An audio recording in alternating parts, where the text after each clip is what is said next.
Welcome to Tamil கோவியம். வித்தியகந்த குலத்தின் பெரியவர்களான வதீரா மற்றும் மதியங்கரிடம் அபிமன்யு உதவி கேட்ட மாத்திரத்தில் அவர்கள் இருவரும் ஒருவரை ஒருவர் யோசனையுடன் பார்த்து கொண்டனர். பின்னர் மதியங்கர் புன்னகைத்து தீவிரமான குரலில், அபிமன்யு, எங்கள் குலத்திடம் எந்த உதவி கேட்கவும் நீ தயங்க வேண்டிய அவசியம் இல்லை.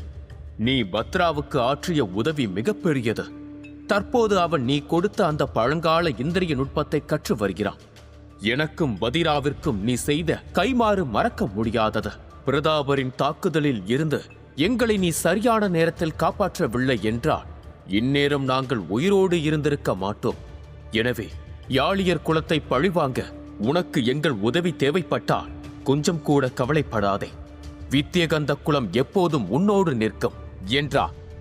இதை கேட்ட அபிமன்யு புன்னகையுடன், இல்லை மதியங்கரே, எனக்கு அந்த உதவி தேவையில்லை. எனக்கு உங்களிடமிருந்து வேறு விதமான உதவி தேவை. அது மரண நதி தொடர்பானது. உங்கள் குலத்தினர் மட்டுமே செல்லக்கூடிய அந்த இடத்தில் வத்சலா பயிற்சி பெற நீங்கள் உதவ வேண்டும் என விரும்புகிறேன் என்றார். வதீராவும் மதியங்கரும் இதை கேட்டதும் ஒரு நிமிடம் திகைத்தனர். ஆனால் அபிமன்யு ஏற்கனவே வத்சலாவுக்கு வழங்கிய அந்த பயிற்சி மேடை அவளை அங்கே பாதுகாப்பாக பயிற்சி பெற அனுமதிக்கும் என்பதை மதியங்கர் நினைவு கூர்ந்தார். அபிமன்யு அனைத்தையும் முன்கூட்டியே திட்டமிட்டு பின்னர் அதை செயல்படுத்துவதைக் கண்டு அவர்கள் வியந்தனர். அவர்களால் இப்போது அபிமன்யுவின் கோரிக்கையை மறுக்க முடியாது. அபிமன்யு தங்களுக்கு செய்த உதவிகளுடன் ஒப்பிடும்போது இது மிகச்சிறியது என்பதை அவர்கள் அறிந்தனர். உண்மையில் ஒரு காலத்தில் தங்கள் குலத்தின் இளைஞர்கள் உயிர் துறந்த அந்த அபாயகரமான இடத்தில் இன்று அனைவராலும் பாதுகாப்பாக பயிற்சி செய்ய முடியும் என்றால் அதற்கு அபிமன்யுவே காரணம். இருப்பினும் மதியங்கர் சற்றே கவலையுடன், ஆனால் அபிமன்யு, அந்த தாமரை மேடை அந்த இடத்தில் வைக்கப்பட்டால் அது அந்த இடத்தின் ஒட்டுமொத்த ஆற்றலையும் தன்னை நோக்கி ஈர்க்கும். அது பயிற்சி செய்பவருக்கு மிகப்பெரிய அழுத்தத்தை கொடுக்கும். அவ்வளவு பெரிய அழுத்தத்தை வத்சலாவால் தாங்க முடியாத. அவள் உடல் கடுமையாக பாதிக்கக்கூடும் என்றார். அதற்கு அபிமன்யு தன்னம்பிக்கையுடன், அதை பற்றி நீங்கள் கவலைப்பட வேண்டாம். அருணகேசர் தனது ஆன்மீக ஆற்றலால் அங்கே ஒரு சிறிய மூடப்பட்ட கண்ணாடி பரிமாணத்தை உருவாக்குவார். அதன் மூலம் வத்சலாவின் உடலுக்கு எவ்வளவு ஆற்றல் தேவையோ அல்லது அவளால் எவ்வளவு ஆற்றலை கிரகிக்க முடியுமோ அவ்வளவு மட்டுமே அவளுக்கு கிடைக்கும். அதனால் அவள் ஆற்றல் அழுத்தத்தால் பாதிக்கப்பட மாட்டாள், ஆற்றல் குறைபாட்டாலும் பாதிக்கப்பட மாட்டாள் என்றார். இதை கேட்டு அங்கிருந்த அனைவரும் அதிர்ச்சியில் உறைந்தனர். அபிமன்யு பின்னர் அருணகேசரை பார்த்து சற்றே தயக்கத்துடன், என்னை மன்னித்து விடுங்கள் அருணகேசரை, உங்களிடம் கேட்காமலேயே நான் இதை சொல்லிவிட்டேன் என்றார். அருணகேசர் புன்னகைத்து, அதை விடு அபிமன்யு, நீ சொல்லிவிட்ட பிறகு நான் அதை மறுக்கவா போகிறேன்? நாளைக்கே நான் அந்த பரிமாணத்தை உருவாக்குகிறேன். ஆனால் வத்சலா மட்டுமே ஏன் அங்கு பயிற்சி செய்ய வேண்டும்? நீயும் வரலாமே. அந்த இடம் உனது ஆற்றலை அதிகரிக்க உதவும். நீ அங்கிருந்தால் ஒரு வருடத்திற்குள்ளேயே பகவஜ்ர நிலையை எளிதில் எட்டிவிடலாம். நான் உனக்கு சில சிறப்பு நுட்பங்களையும் கற்றுத்தருவேன். என்னை நம்பு. நான் இவர்களைப் போல அரைகுறை வீரன் அல்ல. நான் கற்றுக் கொடுக்கும் நுட்பத்தில் நீ தேர்ச்சி பெற்றால் உன்னை யாளியர் குல சக்கரதரால் கூட தீண்ட முடியாத என்றார். அருணகேசர் அபிமன்யுவிடம் இவ்வளவு தோழமையாக பேசுவதைக் கண்டு அனைவரும் ஆச்சரியப்பட்டனர். ஆனால் அபிமன்யு நன்றியுடன், நன்றி அருணகேசர், நீங்கள் ஏற்கனவே எனக்கு பல உதவிகளை செய்துள்ளீர்கள். ஆனால் எனக்கு ஒரு வருடம் அவகாசம் இல்லை. அதற்கு முன்பே நான் இந்திரபுரி பேரரசுக்கு செல்ல வேண்டும். உங்களுக்குத்தான் எல்லாம் தெரியுமே என்றார். உண்மையில் அபிமன்யு தனது முக்கியமான கடமைகளை முதலில் முடித்துவிட்டு பின்னர் நிம்மதியாக பயிற்சி பெற விரும்பினார். அருணகேசர் மேற்கொண்டு எதுவும் பேசாமல் மீண்டும் பிரம்மரத்தின கல்லிற்குள் திரும்பினார். மறையும் முன், சரி, எதற்கும் கவலைப்படாதே. இத்தனை ஆண்டுகளுக்கு பிறகு நான் இந்த உலகிற்கு திரும்பியிருக்கிறேன். ஒரு சிறிய சண்டையுடன் எனது போர் வேட்கை அடங்காது.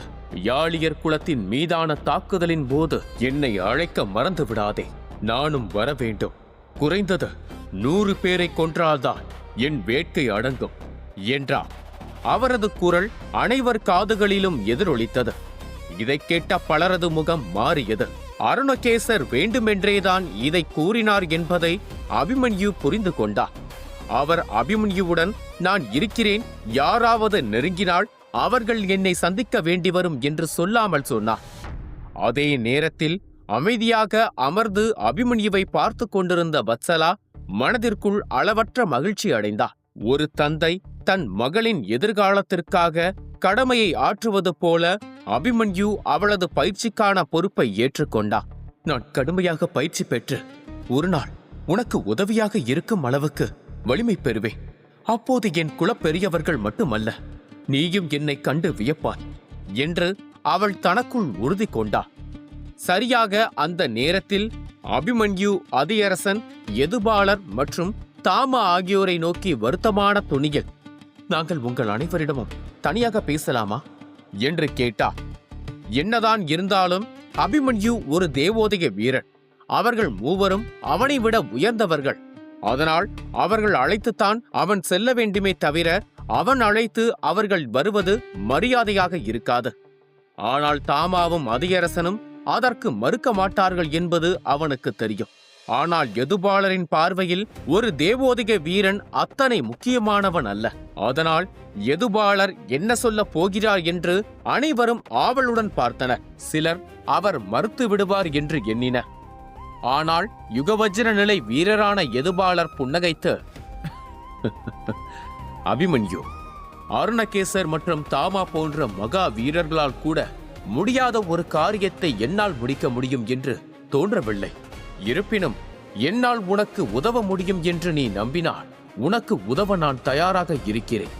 நீ என்ன கேட்க வேண்டுமோ கேள் என்றார். அவரது வார்த்தைகள் அவர் அபிமன்யுவுக்கு உதவ தயார் என்பதை தெளிவாக உணர்த்தின. இருப்பினும் இவர்கள் அனைவரையும் வைத்து அபிமன்யு என்ன செய்ய திட்டமிடுகிறான் என்ற கேள்வி தாமாவுக்குள் எழுந்தது. இப்போது யாழியர் குலத்தை தாக்க திட்டமிடுகிறானா என்று அவர் தனக்குள் எண்ணினாலும் எதையும் வெளியில் சொல்லாமல் அமைதி காத்தார். அபிமன்யு பிறகு சசிரேகாவை பார்த்து, சசிரேகா, நான் இவர்களிடம் தனியாக பேசுவதற்கு ஒரு இடத்திற்கு ஏற்பாடு செய்ய முடியுமா என்று கேட்டார். தேவோதய நிலைக்கு மேலே இருக்கும் வீரர்களின் காதுகளில் இருந்து அவ்வளவு எளிதாக யாராலும் தப்ப முடியாது. அதனால் அபிமன்யு உண்மையில் ஒரு ரகசியம் பேச விரும்பினால் அதற்கு அவன் பாதுகாப்பான இடத்தை கண்டறிய வேண்டும். இல்லையெனில் அவன் திட்டம் ஆரம்பிப்பதற்கு முன்பே முடிந்துவிடும். அதற்கு சசிரேகா, அப்படி ஒரு இடம் இருக்கிறது, ஆனால் நீ இதை பற்றி வசுதேவியிடம்தான் கேட்க வேண்டும் என்று பதிலளித்தார். அபிமன்யு உடனடியாக, சரி, நான் நாளை அவளை சந்திக்கிறேன் என்று கூறிவிட்டு அனைவருடனும் அந்த மண்டபத்தை விட்டு வெளியேறினார். போரினால் ஏற்பட்ட கடும் சோர்வு காரணமாக அவனுக்கு தலை சுற்றுவது போல இருந்ததால் அங்கிருந்து நேராக தன் அறைக்கு சென்றான். அறையில் உக்கிரபாணியும் துருவனும் அவனுக்காக காத்திருந்தனர். ஆனால் அபிமன்யுவின் நிலையைக் கண்டு அவன் எவ்வளவு களைப்பாக இருக்கிறான் என்பதை புரிந்து கொண்டு அவர்கள் அமைதி காத்தனர். அபிமன்யு அறைக்குள் நுழைந்ததும் தன் போர் உடைகளை களைத்துவிட்டு அப்படியே கட்டிலில் சாய்ந்தான். நீண்ட நேர போருக்குப் பிறகு அவன் அடுத்த நொடியே ஆழ்ந்த உறக்கத்தில் ஆழ்ந்தான். மறுநாள் காலை சூரிய ஒளி முகத்தில் பட்டதும் அபிமன்யு விழித்தெழுந்தான். கைகளை விரித்து சோம்பல் முறித்த போது அவனது எலும்புகள் முறியும் சத்தம் அறை முழுவதும் எதிரொலித்தது. ஆனால் திடீரென்று அவனது கண்கள் அறையில் ஒரு நாற்காலியில் அமர்ந்து தன்னை வேடிக்கை பார்த்து கொண்டிருந்த சசிரேகாவின் மீது விழுந்தன. அவளை கண்டதும் திடுக்கிட்டு எழுந்த அபிமன்யு, சசிரேகா, இவ்வளவு சீக்கிரம் என் அறையில் நீ என்ன செய்கிறாய் என்று கேட்டார். சசிரேகா அவனை உச்சி முதல் பாதம் வரை ஒருமுறை பார்த்துவிட்டு, அபிமன்யு, நீ எப்போதும் தூக்கத்தில் இப்படித்தான் உளறுவாயா என்று கேட்டார். இதை கேட்டதும் அபிமன்யு பதட்டம் கொண்டான். தூக்கத்தில் ஏதாவது உளறிவிட்டோமோ என்று யோசித்தான். ஆனால் எனது வாழ்க்கை மற்றும் ரகசியம் அனைவருக்கும் தெரிந்ததாயிற்றே, நான் அப்படி எதை உளறியிருக்கப் போகிறேன் என்று யோசித்தான். அவன் சசிரேகாவை பார்த்து, நான் என்ன உளறினேன் என்று கேட்டான். சரியாக தெரியவில்லை, ஆனால் அபிகா அபிகா என்று ஏதோ ஒரு பெண்ணின் பெயரை உளறினாய் என்று கூறினான். அதை கேட்டவுடன் அவன் அவளை நோக்கி நகர்ந்தான். இதை கண்ட சசிரேகா தனது நச்சு ஆற்றலை வெளிப்படுத்த தொடங்கினான். அபிமன்யு அவளை பொருட்படுத்தாமல் மேசையிலிருந்த தனது ஆடைகளை எடுத்துக்கொண்டே, உன் எண்ணங்களை கட்டுப்படுத்திக் கொண்டால் நன்றாக இருக்கும் என்று கூறிவிட்டு விரைவாக உடை அணிந்து கொண்டார். சசிரேகாவும் தன் தவறை உணர்ந்து ஆற்றலை திரும்ப பெற்றுக் கொண்டார். நான் என்ன நினைத்துக் கொண்டிருந்தேன் என்று தனக்குள் கேட்டுக்கொண்டார். பிறகு அவன் சசிரேகாவிடம், நான் எவ்வளவு நேரம் தூங்கினேன் என்று கேட்டார். கடும் சோர்வினால் அவனுக்கு நேரம் போனதே தெரியவில்லை. சசிரேகா பதிலளித்தார், 3வது ஜாமம் முடிந்துவிட்டது. ஆனால் நீ கவலைப்பட வேண்டாம், நான் வசுதேவியிடம் பேசிவிட்டேன். அவள் உனக்காக ஒரு சிறப்பு இடத்திற்கு ஏற்பாடு செய்திருக்கிறாள். நீ தயாராக இருந்தால் நாம் அங்கு போகலாம். அனைவரும் உனக்காக காத்திருக்கிறார்கள் என்றார். அவள் அறையை விட்டு வெளியேற அபிமன்யுவும் அவளை பின்தொடர்ந்தார். இதற்கிடையில் ஒரு அமைதியான அறையில் கல் நாற்காலிகளில் சிலர் அமர்ந்திருந்தனர். அவர்கள் வேறு யாரும் அல்ல, அபிமன்யு யாரையெல்லாம் அழைத்திருந்தானோ அவர்கள்தான். தாமா, யதுபாலர் மற்றும் அதியரசன் ஆகியோர் அமைதியாக தேநீர் அருந்திக் கொண்டிருந்தனர். அருகில் அமர்ந்திருந்த வசுதேவி இவ்வளவு வலிமையான மனிதர்கள் ஓரிடத்தில் கூடியிருப்பதைக் கண்டு மலைத்து போனார். ஒரு யுகவஜ்ர வீரனின் வருகை என்பது ஒரு குலத்திற்கும் ஒரு பிரிவிற்கும் நடுக்கத்தை ஏற்படுத்தக்கூடிய ஒன்று. அப்படி இருக்கையில் இங்கே தாமா, யதுபாலர், அதியரசன் என சக்தி வாய்ந்த வீரர்கள் நிறைந்திருந்தனர். ஒவ்வொருவரும் ஒவ்வொரு விஷயத்தில் திறமையானவர்களாக இருந்தனர்.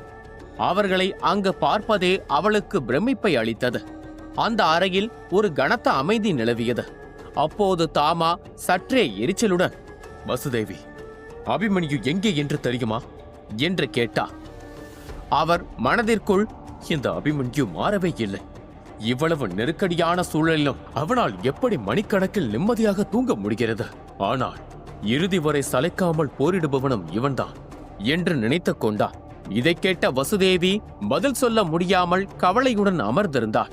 சசிரேகா, இன்று நீ சரியான நேரத்திற்குள் வரவில்லை என்றால் உன்னை சும்மா விட மாட்டேன் என்று மனதிற்குள் சபித்துக் கொண்டார். சரியாக அந்த நேரத்தில் ஒரு கம்பீரமான குரல் ஒலிக்க ஒரு வெள்ளை உருவம் அறைக்குள் நுழைந்தது. அது மூத்தோரான அருணகேசர். அவரை தொடர்ந்து அபிமன்யுவும் உள்ளே நுழைந்தார். அருணகேசர் அங்கிருந்த தாமாவை பார்த்து, தாமா, உன் சீடன் மீது கோபப்பட தேவையில்லை. வித்தியகந்த குலத்துடன் சில வேலைகளை முடித்துவிட்டு வர எனக்கு தாமதமாகிவிட்டது. அதனால் அவனுக்கும் தாமதமாகிவிட்டது என்றார். அதன் பிறகு இளம் தலைமுறையைச் சேர்ந்த தேவோதய நிலை வீரர்கள் ஒவ்வொருவராக அறைக்குள் நுழைந்தனர். அவர்கள் அனைவர் முகத்திலும் ஒரே கேள்விதான் இருந்தது, அபிமன்யு தங்களை ஏன் அழைத்திருக்கிறார்? அவர்களின் ஆர்வமான கண்கள் அபிமன்யுவை நோக்கி திரும்பின.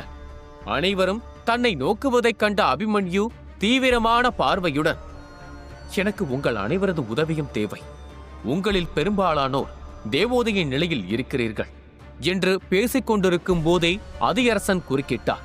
அவர் அபிமன்யுவுடன் ரகசியமான குரலில், அபிமன்யு, எங்கிருக்கும் அனைவரும் உனக்கு உதவ சம்மதிப்பார்கள் என்று எனக்கு தோன்றவில்லை. இந்த உலகில் உதவிகள் கைமாறு என்று செய்யப்படுவதில்லை. ஒரு வீரனுக்கு பொற்காசுகளால் எந்த பயனும் இல்லை. அதனால் அவனுக்கு ஈடானதை வைக்காமல் அவனை உன்பக்கம் இழுக்க முடியாது என்று கூறினார். அங்கிருக்கும் சிலர் அபிமன்யுவின் மீது முழு நம்பிக்கையுடன் இல்லை என்பதை அவர் சூசகமாக தெரிவித்தார். ஆனால் அபிமன்யு தன்னம்பிக்கையுடன் அங்கிருந்தவர்களை பார்த்து, தேவோதய வீரர்களுக்கு பணத்தை விட தங்களின் ஆற்றலை அதிகரிக்க உதவும் சிறப்பு நுட்பங்கள் மற்றும் அரிய பொருட்கள் மீதுதான் ஆர்வம் இருக்கும் என்பது எனக்கு தெரியும். நீங்கள் எனக்கு ஆதரவளித்தால் அந்த விலையை கொடுக்கவும் நான் தயாராக இருக்கிறேன் என்றார். இதை கேட்ட சுகந்தனின் அருகில் நின்ற ஒரு பெரியவர், நீ என்ன சொல்ல வருகிறாய்? தெளிவாகச் சொல்ல அபிமன்யு என்று கூறினார். அபிமன்யு தீர்க்கமான குரலில், இன்னும் 6 மாதங்களுக்கு பிறகு எனது தனிப்பட்ட சில விஷயங்களை தீர்ப்பதற்காக நான் இந்திரபுரி பேரரசுக்கு செல்வேன். அதற்கு முன்னால் எனக்கு உங்கள் உதவி தேவை என்றார். இதை கேட்ட தாமா அபிமன்யு என்ன திட்டமிடுகிறான் என்பதை புரிந்து கொண்டார். அங்கிருந்தவர்களின் முகங்களை அவர் கவனித்தார். சிலர் உதவ தயாராக இல்லை என்பது அவர்கள் முகத்திலேயே தெரிந்தது. உக்கிரபாணி, அதியரசன், தாமா மற்றும் அருணகேசர் ஆகியோர் அவனுக்கு ஆதரவாக இருந்தாலும் அபிமன்யுவுக்கு இன்னும் அதிகமான உதவி தேவைப்படும் என்பதை தாமா உணர்ந்திருந்தார். அபிமன்யுவின் வார்த்தைகளை கேட்டதும் தாமா ஏதேனும் சொல்வதற்கு முன்பாகவே அருணகேசர் தனது ஆன்மீக ஆற்றலை பயன்படுத்தி அபிமன்யுவின் திட்டத்தை அவருக்கு விளக்கினார். இதை கேட்ட பிறகு தனது உடலில் உள்ள முத்திரையை நீக்குவதற்கு தேவையான தங்கையாளியின் இரத்தத்தை பெறுவதற்காகவே அபிமன்யு இதையெல்லாம் செய்கிறான் என்பதை தாமா புரிந்து கொண்டார். இதையறிந்ததும் அவர் மனதிற்குள் அபிமன்யுவை எண்ணி பெருமிதம் கொண்டார். இந்திரபுரி பேரரசுக்கு சென்ற தரணியையும் அவனது கூட்டாளிகளையும் எதிர்கொள்வது எளிதல்ல என்பது அபிமன்யுவுக்கு தெரியும். ஏனெனில் நரசிம்மராலேயே அவர்களை தடுத்து நிறுத்த முடியவில்லை என்றால் தரணி தான் எதிர்பார்த்ததை விட மிகப்பெரிய பலம் கொண்டவனாக மாறியிருக்க வேண்டும் என்பதை அபிமன்யு புரிந்து கொண்டார். அதே சமயம் தன்னை பீதியடையச் செய்து அவசரமாக இந்திரபுரிக்கு வரவழைத்து பொறியில் சிக்க வைக்கவே தரணி இதையெல்லாம் செய்கிறான் என்று துருவன் அபிமன்யுவிடம் ஏற்கனவே எச்சரித்திருந்தார். ஆனால் அபிமன்யு இப்போது சிறுவன் அல்ல.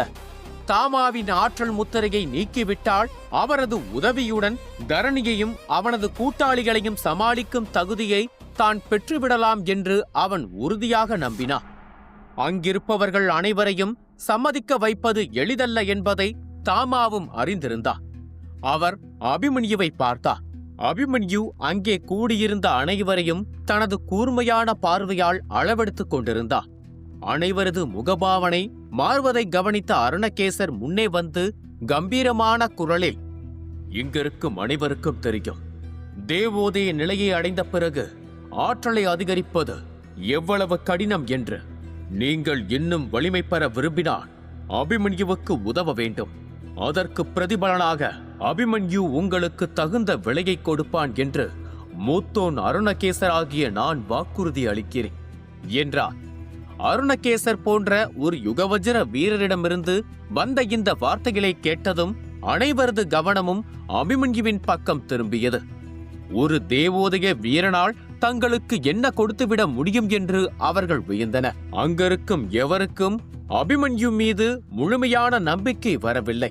இதை கேட்ட அங்குருதி குலத்தின் பெரியவர் வீரதத்தர் கருப்பு உடை அணிந்து ஒரு வஞ்சக புன்னகையுடன், அருணகேசரே, நீங்கள் வாக்குறுதி அளிக்க வேண்டிய அவசியமில்லை.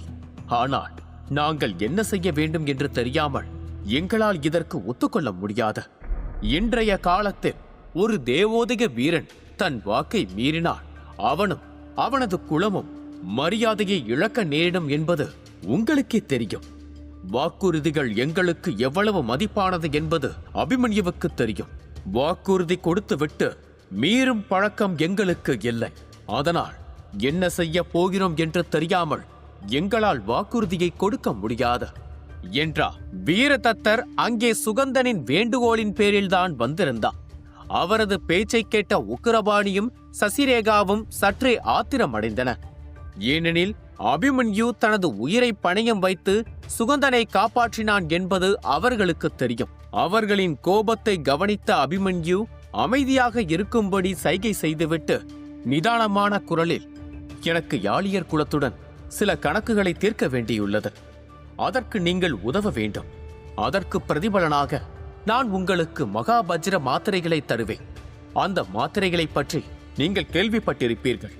ஒரு தேவோதய வீரன் அந்த மாத்திரையை உட்கொண்டால் அவனது ஆற்றல் 2 நிலைகள் உயரும். போர்க்களத்தில் இந்த 2 நிலைகள் என்பது வாழ்விற்கும் சாவிற்கும் இடையிலான தூரத்தை தீர்மானிக்கும் என்றார். உண்மையில் அபிமன்யு யாளியர் குலத்தை நேரடியாக தாக்க திட்டமிடவில்லை. அவனுக்கு தங்கையாளியின் ரத்தம் தேவைப்பட்டது. அதை அடைவது அவ்வளவு எளிதல்ல. அதற்கு சரியான திட்டமும் உதவியும் தேவை. ஆனால் யாளியர் குலத்தை பற்றி பேசிய மாத்திரத்திலேயே வீரதத்தர் முகத்தில் எரிச்சல் தெரிந்தது. இருப்பினும் அருணகேசரையும் தாமாவையும் பார்த்த அவர் தன் கோபத்தை அடக்கிக் கொண்டு ஏளனமாகச் சிரித்து, அபிமன்யு, சமீபத்திய போரில் அதிர்ஷ்டவசமாக வென்றதால் உனது கர்வம் அதிகமாகிவிட்டது என்று நினைக்கிறேன். யாளியர் குலம் என்ன அத்தனை சாதாரணமான ஒன்றா என்று கேட்டார். அவரது குரலில் இருந்த அலட்சியத்தை அங்கிருந்த அனைவரும் உணர்ந்தனர். தன் குல பெரியவர் அபிமன்யுவிடம் இப்படி பேசுவதைக் கண்டு சுகந்தனே வருத்தப்பட்டார். ஆனால் அபிமன்யு ஒரு தந்திரமான புன்னகையுடன், அதை பற்றி நீங்கள் கவலைப்பட தேவையில்லை. ஏனெனில் நான் எல்லாவற்றையும் யோசித்து விட்டேன். நீங்கள் செய்ய வேண்டியதெல்லாம் யாளியர் குலத்தின் ஒரு பகுதியினரை ஒரு போரில் ஈடுபடுத்த வேண்டும். ஒருவேளை நீங்கள் ஆபத்தில் இருப்பதாக உணர்ந்தால் அந்த போரை பாதியில் விட்டுவிட்டு அங்கிருந்து பின்வாங்கலாம் என்றார். இதைக் கேட்ட வீரதத்தர் ஆச்சரியத்துடன் அபிமன்யுவை பார்த்தார். தாமா, அருணகேசர் மற்றும் யதுபாலருக்கு கூட அபிமன்யு என்ன திட்டமிடுகிறான் என்று புரியவில்லை. அவர்கள் குழம்பி போயினர். அப்போது அதியரசன் தீவிரமான குரலில், அபிமன்யு, பெரியவர் வீரதத்தர் சொல்வது தவறு அல்ல. யாளியர் குலத்தை அவர்களின் எல்லைக்குள் சென்று தாக்குவது என்பது நேரடியாக அவர்களுக்கு எதிரியாவதாகும். உள்ளே சென்றுவிட்டு பாதியில் போரை விட்டுவிட்டு வருவதெல்லாம் எளிதல்ல. உள்ளே சென்றாலே நாம் பெரும் சிக்கலில் மாட்டிக்கொள்வோம் என்று உனக்கு தோன்றவில்லையா? என்னை தவறாக எண்ணாதே. இது மரணத்தை நோக்கி நடைப்பயணம் செய்வதற்கு ஈடானது என்றார். அபிமன்யு புன்னகைத்து, ஒருவேளை உங்களுக்கு புரியவில்லை என்று நினைக்கிறேன். நான் உங்களை யாளியர் குலத்திற்குள் செல்லுங்கள் என்று கூறவில்லை. அதோடு நீங்கள் போரிட்டு வெற்றி பெற வேண்டும் என்ற அவசியமும் இல்லை. நீங்கள் தாக்குதல் நடத்தினால் போதும், போரிட வேண்டிய அவசியம் இல்லை என்றார். அதியரசன் குழப்பத்துடன், அபிமன்யு, நீ என்ன சொல்ல வருகிறாய் என்று எனக்கு எதுவுமே புரியவில்லை. தெளிவாக சொல் என்றார். பிறகு அபிமன்யு சசிரேகாவை பார்த்து, சசிரேகா, அவர்களுக்கு இதை விளக்க முடியுமா என்று கேட்டார். பின்னர் அருகிலிருந்த கல் நாற்காலியில் போய் அமர்ந்த அபிமன்யு அங்கிருந்த தேநீரை எடுத்து அருந்தத் தொடங்கினார். அனைவரது பார்வையும் இப்போது சசிரேகாவின் பக்கம் திரும்பியது. அவள் புன்னகைத்தபடி விளக்கினார். யாளியர் குலத்தினர் வாழும் மலைப்பகுதி இங்கிருந்து ஆயிரக்கணக்கான மைல்கள் தொலைவில் உள்ளது.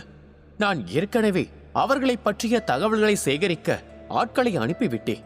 அதே நேரத்தில் அவர்கள் வீரர்களில் பலர் நம்முடன் போரிடுவதற்காக குளத்தில் இருந்து வெளியேறி சந்திரபுரிக்கு வந்துள்ளனர். ஆனால் நேற்று நடந்த சண்டையில் அவர்களது வீரர்கள் பலர் காயமடைந்துள்ளனர். அவர்கள் தற்போது சந்திரபுரி பேரரசுக்கு சற்று தொலைவில் தங்கி தங்களை குணப்படுத்திக் கொள்கின்றனர். அவர்கள் மீண்டும் தங்கள் குலத்திற்கு திரும்ப சில நாட்கள் ஆகும். நான் என் ஆட்களை அங்கேயும் நிறுத்தி இருக்கிறேன். அவர்கள் கிளம்ப தயாராகும் போது நமக்கு செய்தி வரும். அப்போது நாம் அவர்களை தாக்குவோம். நமது வேலை அவர்களை தடுத்து நிறுத்தி தங்கள் குலத்திற்கு திரும்பி செல்ல விடாமல் பார்த்துக் கொள்வது மட்டுமே. அந்த நேரத்தில் தாமா மற்றும் பகிரா நம்முடன் இருப்பார்கள். அதனால் நாம் சக்கரதரை கண்டு அஞ்ச தேவையில்லை. இதற்கிடையில் அபிமன்யு ஒரு சிலருடன் சேர்ந்து அவர்களின் குலத்தை நோக்கி சென்று அவர்களை தாக்குவார். அவர்கள் திடீரென தாக்கப்படும் போது என்ன செய்வதென்று புரியாது. அவர்களுடைய பாதி வீரர்கள் அவர்கள் குலத்தில் இருந்து வெகு தொலைவில் நம்முடன் சண்டையிட்டுக் கொண்டிருப்பார்கள் என்றார். அபிமன்யு தேநீரை பருகிவிட்டு சசிரேகா தொடர்வதற்கு முன்பே இடைமறித்து, அதன் பிறகு அருணகேசரிடம் இணைந்து நான் யாளியர் குலத்தை அடியோடு அழிப்பேன். சரியாக சொல்ல வேண்டும் என்றால் இது இரட்டை தாக்குதல். ஒன்று உள்ளே, ஒன்று வெளியே. நீங்கள் வெளியே, நான் உள்ளே என்றார். அவன் இதை சொல்லும்போது அவனது முகத்தில் ஒரு பயங்கரமான குரூரம் தென்பட்டது. இதை கேட்ட யதுபாலர் மனதிற்குள் புன்னகைத்தபடி, அற்புதமான திட்டம். இதில் நமக்கு சேதம் குறைவு, எதிராளிக்கு சேதம் அதிகம். அபிமன்யு போன்ற ஒருவனை பகைத்துக் கொண்டதற்காக யாளியர் குல தலைவன் நீண்ட காலத்திற்கு வருத்தப்படப் போகிறான். அவனுக்கு உண்மையில் துருஷ்ட காலம் வந்திருக்கிறது. ஆனால் இவ்வளவு இளம் வயதிலேயே இவனால் எப்படி இவ்வளவு ஆக்ரோஷமாக இருக்க முடிகிறது? இப்போதே இப்படி இருக்கிறானே, ஒருவேளை இவனது அதிகாரம் உலகம் முழுவதும் பரவும் போது என்ன நடக்கும் என்று யோசித்தார். அபிமன்யு இப்படி ஒரு திட்டத்தை தீட்டுவான் என்று அங்கிருந்த எவரும் கற்பனை செய்து கூட பார்த்திருக்கவில்லை. அவர்களின் அதிர்ச்சியை பொருட்படுத்தாமல் அபிமன்யு தன் பேச்சை தொடர்ந்தார். என்னிடம் மகாவஜ்ர மாத்திரை தயாரிக்கும் சூத்திரம் இருக்கிறது. அதை நான் இப்போது வைத்தியர் அதியரசனிடம் வழங்குகிறேன். உங்கள் அனைவருக்கும் சம்மதம் என்றால் நீங்கள் வசுதேவியிடம் இது குறித்து ஆலோசிக்கலாம். சரியாக 2 மாதங்களுக்கு பிறகு நாம் மீண்டும் சந்திப்போம். அதுவரை நீங்கள் பயிற்சி பெறலாம். உதவி தேவைப்பட்டால் ஆச்சாரியர் தாமா மற்றும் வசுதேவியிடம் நீங்கள் ஆலோசனை கேட்கலாம் என்றார். அதன் பிறகு அபிமன்யு தனது கையிலிருந்து ஒரு ஒளி வீசும் இரத்த துளியை வெளிப்படுத்தினார். அது வெளியேறியது. அறை முழுவதும் ஒரு மெல்லிய மூடுபனி போன்ற ஆற்றல் பரவியது. அதை அனைவருக்கும் காட்டிய அபிமன்யு, இது சாதாரண இரத்த துளி அல்ல. இதை முழுமையாக சுத்திகரித்தால் ஒரு யுகவஜ்ர வீரர் கூட தனது ஆற்றலை ஒரு நிலை உயர்த்தி கொள்ள முடியும் என்றார். பிறகு அந்த துளியை யதுபாலரை நோக்கி அனுப்பி, யதுபாலரை, இது உங்கள் உதவிக்கான ஒரு சிறிய காணிக்கை மட்டுமே. பெரிய வாக்குறுதிகள் அளிக்கும் நிலையில் நான் இப்போது இல்லை. ஆனால் உங்களுக்கு எப்போது எனது உதவி தேவைப்பட்டாலும் நான் பின்வாங்க மாட்டேன் என்றான். அதை கூறிவிட்டு அபிமன்யு அமைதியாக அமர்ந்து மீண்டும் தேநீர் பருகத் தொடங்கினார். யதுபாலர் போன்ற யுகவஜ்ர வீரருக்கே யாளியர் குல சக்கரதரை எதிர்ப்பது சவாலான காரியம் என்பதை அபிமன்யு அறிவான். அதனால் அவருக்கு சரியான வெகுமதியும் வாய்ப்பும் கொடுக்க வேண்டும் என்று அபிமன்யு புரிந்து கொண்டார். அதை கொடுத்தார். எனவே அந்த இரத்தத் துளியை ஏற்றுக்கொண்ட அவர் தனது தகவல் ஸ்படிகத்தை அபிமன்யுவிடம் அளித்து கம்பீரமான குரலில், அபிமன்யு, உன் வயதிற்கும் மேலான முதிர்ச்சியும் திறமையும் உன்னிடம் இருக்கிறது. உனக்கு எப்போது என் உதவி தேவைப்பட்டாலும் இந்த கல்லை உடைத்துவிடு. நான் எங்கிருந்தாலும் உனக்கு உதவ வருவேன். நான் சந்திரபுரி பேரரசுக்கு அருகிலேயே இருப்பேன். நீ கவலையே பட வேண்டாம் என்றார். அதைத் தொடர்ந்து யதுபாலர் தனது சீடர் பரதனுடன் அறையை விட்டு வெளியேறினார். யதுபாலர் போன்ற ஒரு மாவீரரே அபிமன்யுவுக்கு உதவ சம்மதித்ததைக் கண்டு அங்கிருந்தவர்கள் திகைத்து போயினர். அபிமன்யு பிறகு உக்கிரபாணியை திரும்பி பார்த்து, உக்கிரபாணி, இப்போது நான் சசிரேகாவுடன் ஒரு முக்கியமான பணிக்காக செல்கிறேன். அதற்கு சற்று காலமாகும். உனக்கு விருப்பம் இருந்தால் நீ உன் குலத்திற்கு திரும்பலாம். நான் சில நாட்களுக்கு பிறகு உன் குலத் தலைவரை சந்திக்க வருவேன் என்றார். இதை கேட்ட உக்கிரபாணி உணர்ச்சி வசப்பட்டு புன்னகைத்தபடி, நான் உனக்காக காத்திருப்பேன். உனது வாக்குறுதியை மறந்து விடாதே. இல்லை என்றால் நீ என்னை விட வலிமையானவனாக இருந்தாலும் உன்னை தாக்க நான் தயங்க மாட்டேன் என்றார். உக்கிரபாணி கிண்டலாக சொல்கிறார் என்பதை புரிந்து கொண்ட அபிமன்யு சிரித்துக்கொண்டே, அதற்கு அவசியம் இருக்காது. ஆனால் உனக்கு தெரியும், உன் வேலை முடிந்த பிறகு நான் மேற்கு பகுதியில் இருக்கும் இந்திரபுரிக்கு செல்வேன். ஒருவேளை நீயும் என்னுடன் வர விரும்பினால் நான் உன்னை தடுக்க மாட்டேன் என்றார். பிறகு அபிமன்யு அதியரசனை நோக்கி திரும்பி ஒரு நீண்ட மூச்சை வெளியிட்டு, அதியரசரே, இதுதான் அந்த மகா பகவஜ்ர மாத்திரைக்கான சூத்திரம். மரண நதியில் இது எனக்கு தற்செயலாக கிடைத்தது. இதற்கு தேவையான அனைத்து மூலிகைகளையும் நான் ஏற்கனவே சேகரித்து என் ஆச்சாரியரிடம் கொடுத்து விட்டேன். இவ்வளவு மாத்திரைகளை உங்களால் தனியாக தயாரிக்க முடியாது என்பதால் என் ஆச்சாரியரின் உதவியை நீங்கள் பெற்றுக்கொள்ளலாம். அவர் மறுக்க மாட்டார் என்று எனக்கு தெரியும். இந்த சிக்கல்களை தீர்த்துவிட்டு இன்னும் 2 ஆண்டுகளில் தொடங்கவிருக்கும் அந்த பெரிய போட்டியில் நான் உங்களோடு இணைவேன் என்றார்.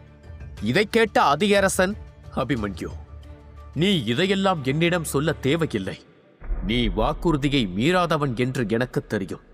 ஆனால் நீ ஒருமுறை என்னுடன் கற்கிரீடபுரத்திற்கு வர வேண்டும் என்று விரும்புகிறேன். அந்த பெரிய போட்டியில் நீ பங்கேற்க விரும்பினால் ரணதுருவரை நீ சந்திக்க வேண்டும். ஏனெனில் அவர் ஏற்கனவே அதில் பங்கேற்றவர். அவரது அனுபவம் பல ஆபத்துக்களை தவிர்க்க உனக்கு உதவும் என்றார்.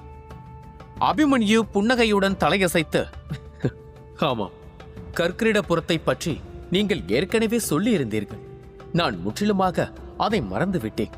சரி, இன்னும் ஓராண்டு கழித்து நாம் கற்கிரீடபுரத்திற்கு செல்வோம். இப்போதைக்கு நான் எனது பழைய கணக்குகளை தீர்க்க வேண்டும். ஏனெனில் பழிவாங்கும் நேரம் வந்துவிட்டது என்று தீவிரமாக கூறினார். பிறகு சசிரேகாவை பார்த்து, சசிரேகா, உனக்கு வேறு வேலைகள் இல்லை என்றால் நாம் நாளைக்கே கிளம்பலாமா என்று கேட்டார். இதை கேட்ட சசிரேகா ஒரு நிமிடம் திகைத்தாலும் தன்னை சமாளித்துக் கொண்டு, நிச்சயமாக நீ அங்கே செல்ல விரும்புகிறாயா?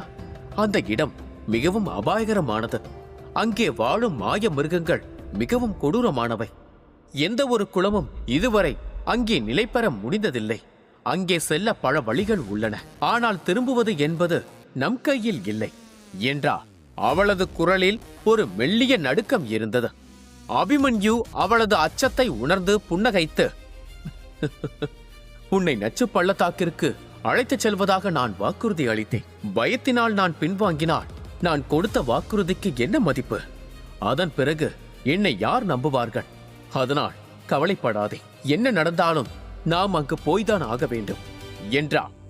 அபிமன்யுவின் தன்னம்பிக்கையைக் கண்டு சசிரேகா புன்னகைத்து, சரி, அப்படியானால் இன்னும் 2 நாட்களில் நாம் கிளம்புவோம். நான் பயணத்திற்காக தயாராகிறேன் என்றார். எப்போதுமே தீவிரமாக இருக்கும் சசிரேகாவின் முகத்தில் அந்த மென்மையான புன்னகையைக் கண்டு அபிமன்யு வியந்தான். எனக்காக உன் குலத்தையே எதிர்த்து நின்றாய் சசிரேகா. இப்போது உனக்கு உதவ வேண்டியது என் முறை என்று தனக்குள் நினைத்துக் கொண்டார். அதே சமயம் போரின் போது கடுமையாக காயமடைந்த சராயுவின் நினைவும் அவனுக்கு வந்தது. அவனை சந்திக்க நினைத்த அபிமன்யு தனது தாமாவின் முன்னால் சென்று தலைவணங்கி மண்டியிட்டார். அபிமன்யுவின் தோள்களை பற்றி அவனை மெதுவாக தூக்கினார் தாமா. அபிமன்யுவின் கலந்தாய்வு கூட்டம் முடிந்து அனைவரும் அங்கிருந்து சென்ற பிறகு அந்த அறையில் தாமா, அருணகேசர் மற்றும் வசுதேவி மட்டுமே எஞ்சியிருந்தனர். அந்த தருணத்தில் அபிமன்யு தனது தாமாவின் முன் தலைவணங்கி மண்டியிட்டு வருத்தத்துடன், ஆச்சாரியரே, என்னை மன்னித்து விடுங்கள். இந்த விஷயத்தில் உங்கள் கருத்தை கூட கேட்காமல் நான் முடிவெடுத்து விட்டேன் என்றார். இதை கேட்ட ஆச்சாரியர் அவனை பார்த்து மென்மையாக புன்னகைத்தார். அபிமன்யு, நீ இவ்வளவு வருத்தப்பட தேவையில்லை. அருணகேசர் ஏற்கனவே எல்லாவற்றையும் என்னிடம் கூறிவிட்டார். ஆனால் நீ நிஜமாகவே யாளியர் குலத்திற்கு தனியாக செல்ல திட்டமிடுகிறாயா? இங்கு பா, என் ஆற்றல் முன்பு போல இல்லை என்பதை நான் ஒப்புக்கொள்கிறேன். ஆனால் எனக்கு இன்னும் கால அவகாசம் இருக்கிறது. அந்த தங்க யாளியின் இரத்தத்தை பெறுவதற்காக நீ இவ்வளவு அவசரப்பட வேண்டிய அவசியம் இல்லை என்றார். பின்னர் தனது சுருக்கங்கள் நிறைந்த முகத்தில் ஒரு தீவிரமான பார்வையுடன் அவர் அவனை பார்த்து, நீ இப்போது சொந்தமாக முடிவெடுக்க கற்றுக்கொண்டது எனக்கு மகிழ்ச்சி அளிக்கிறது. ஆனால் கவனமாக கேள். தங்க யாழி என்பது ஒரு சிறப்பு வாய்ந்த மிருக உயிரினம். அதன் மைய ஆற்றல் பஞ்சபூத சக்தியின் உபசக்தியான தங்கள் உலோகத்தினால் ஆனது. அதன் இரத்தத்தை பெறுவது அத்தனை எளிதல்ல. நீ அவசரத்தில் முடிவெடுப்பவன் அல்ல என்பது எனக்கு தெரியும். ஆனால் உன்னால் அதன் இரத்தத்தை பெற முடியாது என்று தோன்றினால் உடனடியாக திரும்பிவிடு. யாளியர் குலம் மிகவும் அபாயகரமான மிருக குலங்களில் ஒன்று. அவர்களுக்கு உதரபுரி பேரரசு மற்றும் வேதாள பிரிவுடன் தொடர்பு இருக்கிறது. எனவே அவர்களை குறைத்து மதிப்பிடும் தவறை செய்து விடாதே என்றார். அபிமன்யு அதை ஏற்று தலையசைத்தார். சரியாக அந்த நேரத்தில் வசுதேவி சற்று தயக்கத்துடன், அபிமன்யு, உனக்கு ஆட்சேபனை இல்லை என்றால் உன்னிடமும் ஆச்சாரியரிடமும் ஒரு முக்கியமான விஷயத்தை சொல்ல விரும்புகிறேன் என்றார். அவள் தயங்குவதைக் கண்ட அபிமன்யு உடனடியாக அவளுக்கு தைரியம் அளிக்கும் வகையில், வசுதேவி, நீ என்னிடம் எதையும் சொல்ல தயங்க வேண்டியதில்லை. மகாவஜ்ர மாத்திரை தயாரிப்பதற்காக உன் தந்தை தலைவர் ராஜதீபன் கொடுத்த அந்த மூலிகைகளை நான் தனியாக தேடியிருந்தால் ஓராண்டு ஆனாலும் என்னால் பெற்றிருக்க முடியாது. அதனால் பேச உனக்கு அனைத்து உரிமையும் உண்டு. ஆச்சாரியர் அல்லது அருணகேசர் இருக்கிறார் என்று நீ தயங்க வேண்டிய அவசியம் இல்லை என்றார். இதை கேட்ட வசுதேவி ஆச்சாரியரையும் அருணகேசரையும் ஒருமுறை பதற்றத்துடன் பார்த்துவிட்டு, உண்மையில் ஆகாச பிரிவின் மூத்தவரான வீரசேனர் உன்னை சந்திக்க விரும்புகிறார். சில நாட்களுக்கு முன்பு அவர் வருணர் பிரிவிற்கு வந்திருந்த போது என் தந்தையிடம் இது குறித்து தெரிவித்தார். என் தந்தையும் வீரசேனர் உன்னை சந்திக்க விரும்புவதை உன்னிடம் சொல்ல திட்டமிட்டிருந்தார். ஆனால் நீ துவாரக குல இறுதிப் போட்டியில் இருந்தாய். வெளியே வந்த பிறகு பொறுமையாக பேசிக்கொள்ளலாம் என்று என் தந்தை நினைத்தார். ஆனால் நீ இன்னும் 2 நாட்களில் சசிரேகாவுடன் கிளம்புவதாக முடிவெடுத்திருக்கிறார். அதனால் இன்று அவரை சந்திக்க முடியுமா என்று கேட்டார். வீரசேனரின் பெயரை கேட்டதும் அபிமன்யுவின் முகம் தீவிரமானது. அவன் யோசிக்க ஆரம்பித்தான். வீரசேனர் ஏன் என்னை சந்திக்க வேண்டும்? யாளியர் குலம் மீண்டும் ஆகாசர் மற்றும் வர்ணர் பிரிவுகளை தாக்கிவிட்டதா என்று தனக்குள் கேட்டுக்கொண்டான். சிறிது நேரத்திற்கு பிறகு அவன் வசுதேவியை பார்த்து, எல்லாம் நலம்தானே வசுதேவி? வீரசேனர் என்னை சந்திக்க விரும்பும் அளவுக்கு அப்படி என்ன முக்கியமான விஷயம் இருக்கப் போகிறது என்று கேட்டான். வசுதேவி அவனை பார்த்து, அது எனக்கு தெரியாது. ஆனால் நீ அவரை சந்திக்க வேண்டும் என்று நான் நினைக்கிறேன். எனக்கு தெரிந்தவரை அவர் யாரையும் அவ்வளவு எளிதில் சந்திக்க மாட்டார். என் தந்தைக்கே அவரை சந்திக்கும் வாய்ப்பு அரிதாகத்தான் கிடைக்கும். அவர் சற்று கர்வமாக தெரிந்தாலும் ஆகாசர் பிரிவில் அவருக்கு மிகுந்த மரியாதை உண்டு. அதனால்தான் உன்னிடம் கேட்டேன். நீ சம்மதித்தால் நான் உடனடியாக என் தந்தைக்கு தகவல் தெரிவிக்கிறேன். அவர் தற்போது துவாரக குலத்தில் தான் இருக்கிறார். வீரசேனரும் அவருடன் தான் இருக்கிறார் என்றார். அவளது அவசரத்தைக் கண்டு அபிமன்யு மறுக்கத் தொடங்கினார். ஆனால் தாமா அவனை தடுத்தார். தனது தேநீர் கோப்பையை மேசையில் வைத்தபடி அவர் அபிமன்யுவை பார்த்து, அபிமன்யு, இந்த விஷயத்தில் என் கருத்தை கேட்டால் நீ வீரசேனரையும் ராஜதீபனையும் சந்திக்க வேண்டும் என்றுதான் நான் சொல்வேன். ராஜதீபன் ஒரு நல்ல மனிதர். நான் இந்த இடைப்பட்ட காலத்தில் வீரசேனரையும் சந்தித்திருக்கிறேன். இருவரும் ஒரு விஷயத்தை முன்னெடுக்கிறார்கள் என்றால் அது சாதாரணமாக இருக்காது. அதனால் நீ இப்போதே அவர்களை சந்திக்கச் செல்வது நல்லது. எப்படியும் நீ சராயுவை சந்திக்கப் போவதாக இருந்தாய். அவன் இப்போது சிகிச்சை மண்டபத்தில் தான் இருக்கிறான். துவாரக குல அரசினர் மாளிகை அதன் அருகேதான் இருக்கிறது. இதன் மூலம் நீ 2 வேலைகளையும் ஒரே நேரத்தில் முடித்து விடலாம். நான் அருணகேசருடன் ஒரு முக்கியமான விஷயத்தை பேச வேண்டும். எனவே நீ அவர்களை சந்தித்து விட்டு வா. நாங்கள் இருவரும் உன்னை பிறகு சந்திக்கிறோம் என்றார். அப்படி சொல்லிவிட்டு ஆச்சாரியரும் அருணகேசரும் நிழல்களாக மாறி கதவின் வழியாக மறைந்தனர். அவர்கள் சென்றதும் வசுதேவியின் அழகான முகத்தில் ஒரு மெல்லிய புன்னகை அரும்புவதை அபிமன்யு கவனித்தார். அதைக் கண்டு புன்னகைத்தவன், என்ன வசுதேவி, வேறு ஏதேனும் சொல்ல வேண்டுமா என்று கேட்டார். பிறகு சற்று இடைவெளி விட்டு மென்மையாக தொடர்ந்தார். நீ ஆச்சாரிய தாமாவைக் கண்டு இவ்வளவு பயப்பட தேவையில்லை என்றார். இதை கேட்ட வசுதேவி உற்சாகமாக தலையசைத்து, நீ அவரை சந்திக்க தயாரா? அப்படியானால் இப்போதே செல்வோம். அதன் பிறகு நானும் உன்னுடன் சராயுவை சந்திக்க வர விரும்புகிறேன் என்றார். அவளது பிடிவாதத்தைக் கண்டு அபிமன்யு மறுக்காமல், சரி, முதலில் அவர்களை சந்திக்கச் செல்வோம் என்றார். அவன் பெருமூச்சு விட்டு, தலைவர் ராஜதீபனும் வீரசேனரும் எனக்கு எந்த பிரச்சனையும் தரமாட்டார்கள் என்று நம்புகிறேன். ஏனெனில் நான் பிரம்மரத்தின கல்லை துவாரகர் குலத்திற்குள் கொடுக்கவில்லை என்பதால் சிவமாதவரே என் மீது வருத்தத்தில் தான் இருக்கிறார். ராஜதீபனும் வீரசேனரும் கூட இதனால் கோபம் அடைந்தால் அவர்கள் தருவதாய் சொன்ன ஆகாச ரத்தின கல்லை பெறுவது மிகவும் கடினமாகிவிடும். நான் அவர்களிடம் விரைவில் பேச வேண்டும். வத்சலா ஏற்கனவே அருணகேசர் உருவாக்கிய அந்த பரிமாணத்திற்குள் மரண நதியில் பயிற்சியை தொடங்கியிருப்பார். எனவே இனி துவாரகர் குலத்திடமிருந்து எனக்கு உதவி கிடைப்பது கடினம். புதிதாய் கூட்டணிகளை உருவாக்குவதுதான் நல்லது என்று தனக்குள் நினைத்து கொண்டார். இதை சிந்தித்தபடி அபிமன்யுவும் வசுதேவியும் துவாரக குலத்தை நோக்கி நகர வீதிகளில் வேகமாகச் சென்றனர். அவன் வீதிகளை கடக்கும் போது மக்கள் பேசுவதை அமைதியாக கேட்டார். சிலர் அவனது ஆற்றலை பற்றியும் சிலர் அவன் ரணசிங்கர் மீது நடத்திய தாக்குதலை பற்றியும் பேசிக் கொண்டிருந்தனர். இதை கேட்ட அபிமன்யு ஒரு மெல்லிய புன்னகையுடன் முன்னேறி சென்றான். அபிமன்யு தனது முகத்தை மூடியிருந்த போதிலும் அங்கிருந்த சில உரையாடல்கள் அவனது கவனத்தை ஈர்க்க தவறவில்லை. சுமார் 24 வயது மதிக்கத்தக்க ஒரு வீரன் உற்சாகத்துடன் சொல்லிக் கொண்டிருந்தான். அந்த ருத்ரன் என்ற பையனை தெரியுமா? அவனது உண்மையான பெயர் அபிமன்யுவா. அவன் போரில் வென்றது மட்டுமல்லாமல் ரணசிங்கரையே காயப்படுத்தி துவாரக குலத்தை காப்பாற்றியிருக்கிறான் என்றான். இதை கேட்ட அபிமன்யு தனது வேகத்தை குறைத்தான். வசுதேவி அவன் ஏன் நிற்கிறான் என்று கேட்க முற்பட்ட போது அவளுக்கும் மற்றவர்கள் பேசுவது காதில் விழுந்தது. மற்றொருவன் மர்மமான குரலில், உனக்கு நிஜமான கதை தெரியாதா? எதிர்காலத்தில் அபிமன்யுதான் துவாரக குலத்தின் தலைவனாக போகிறானா என்றான். இன்னொரு வீரன் நம்பிக்கையுடன் சிரித்துவிட்டு, என் நண்பன் ஒருவன் துவாரக குலத்து மூத்தவர் ஒருவரின் மகன். அவன் சொன்னான், அபிமன்யு போரில் வென்றதால் வத்சலாதான் விரைவில் தலைவியாக போகிறாள் என்றார். அப்போது வேறொருவன் தந்திரமாக, உனக்கு தெரியாதா, வத்சலாவுக்கும் அபிமன்யுவுக்கும் இடையே ஒரு நெருக்கமான உறவு இருக்கிறது. அபிமன்யு அவளுக்கு தனது ஆற்றலை அதிகரிக்கும் பல அரிய பொருட்களை கொடுத்திருக்கிறான். ஆனால் உண்மை என்னவென்றால் வத்சலா அபிமன்யுவை விரும்புகிறாள். அவள் அவனது குழந்தையை சுமக்கப் போகிறாள்.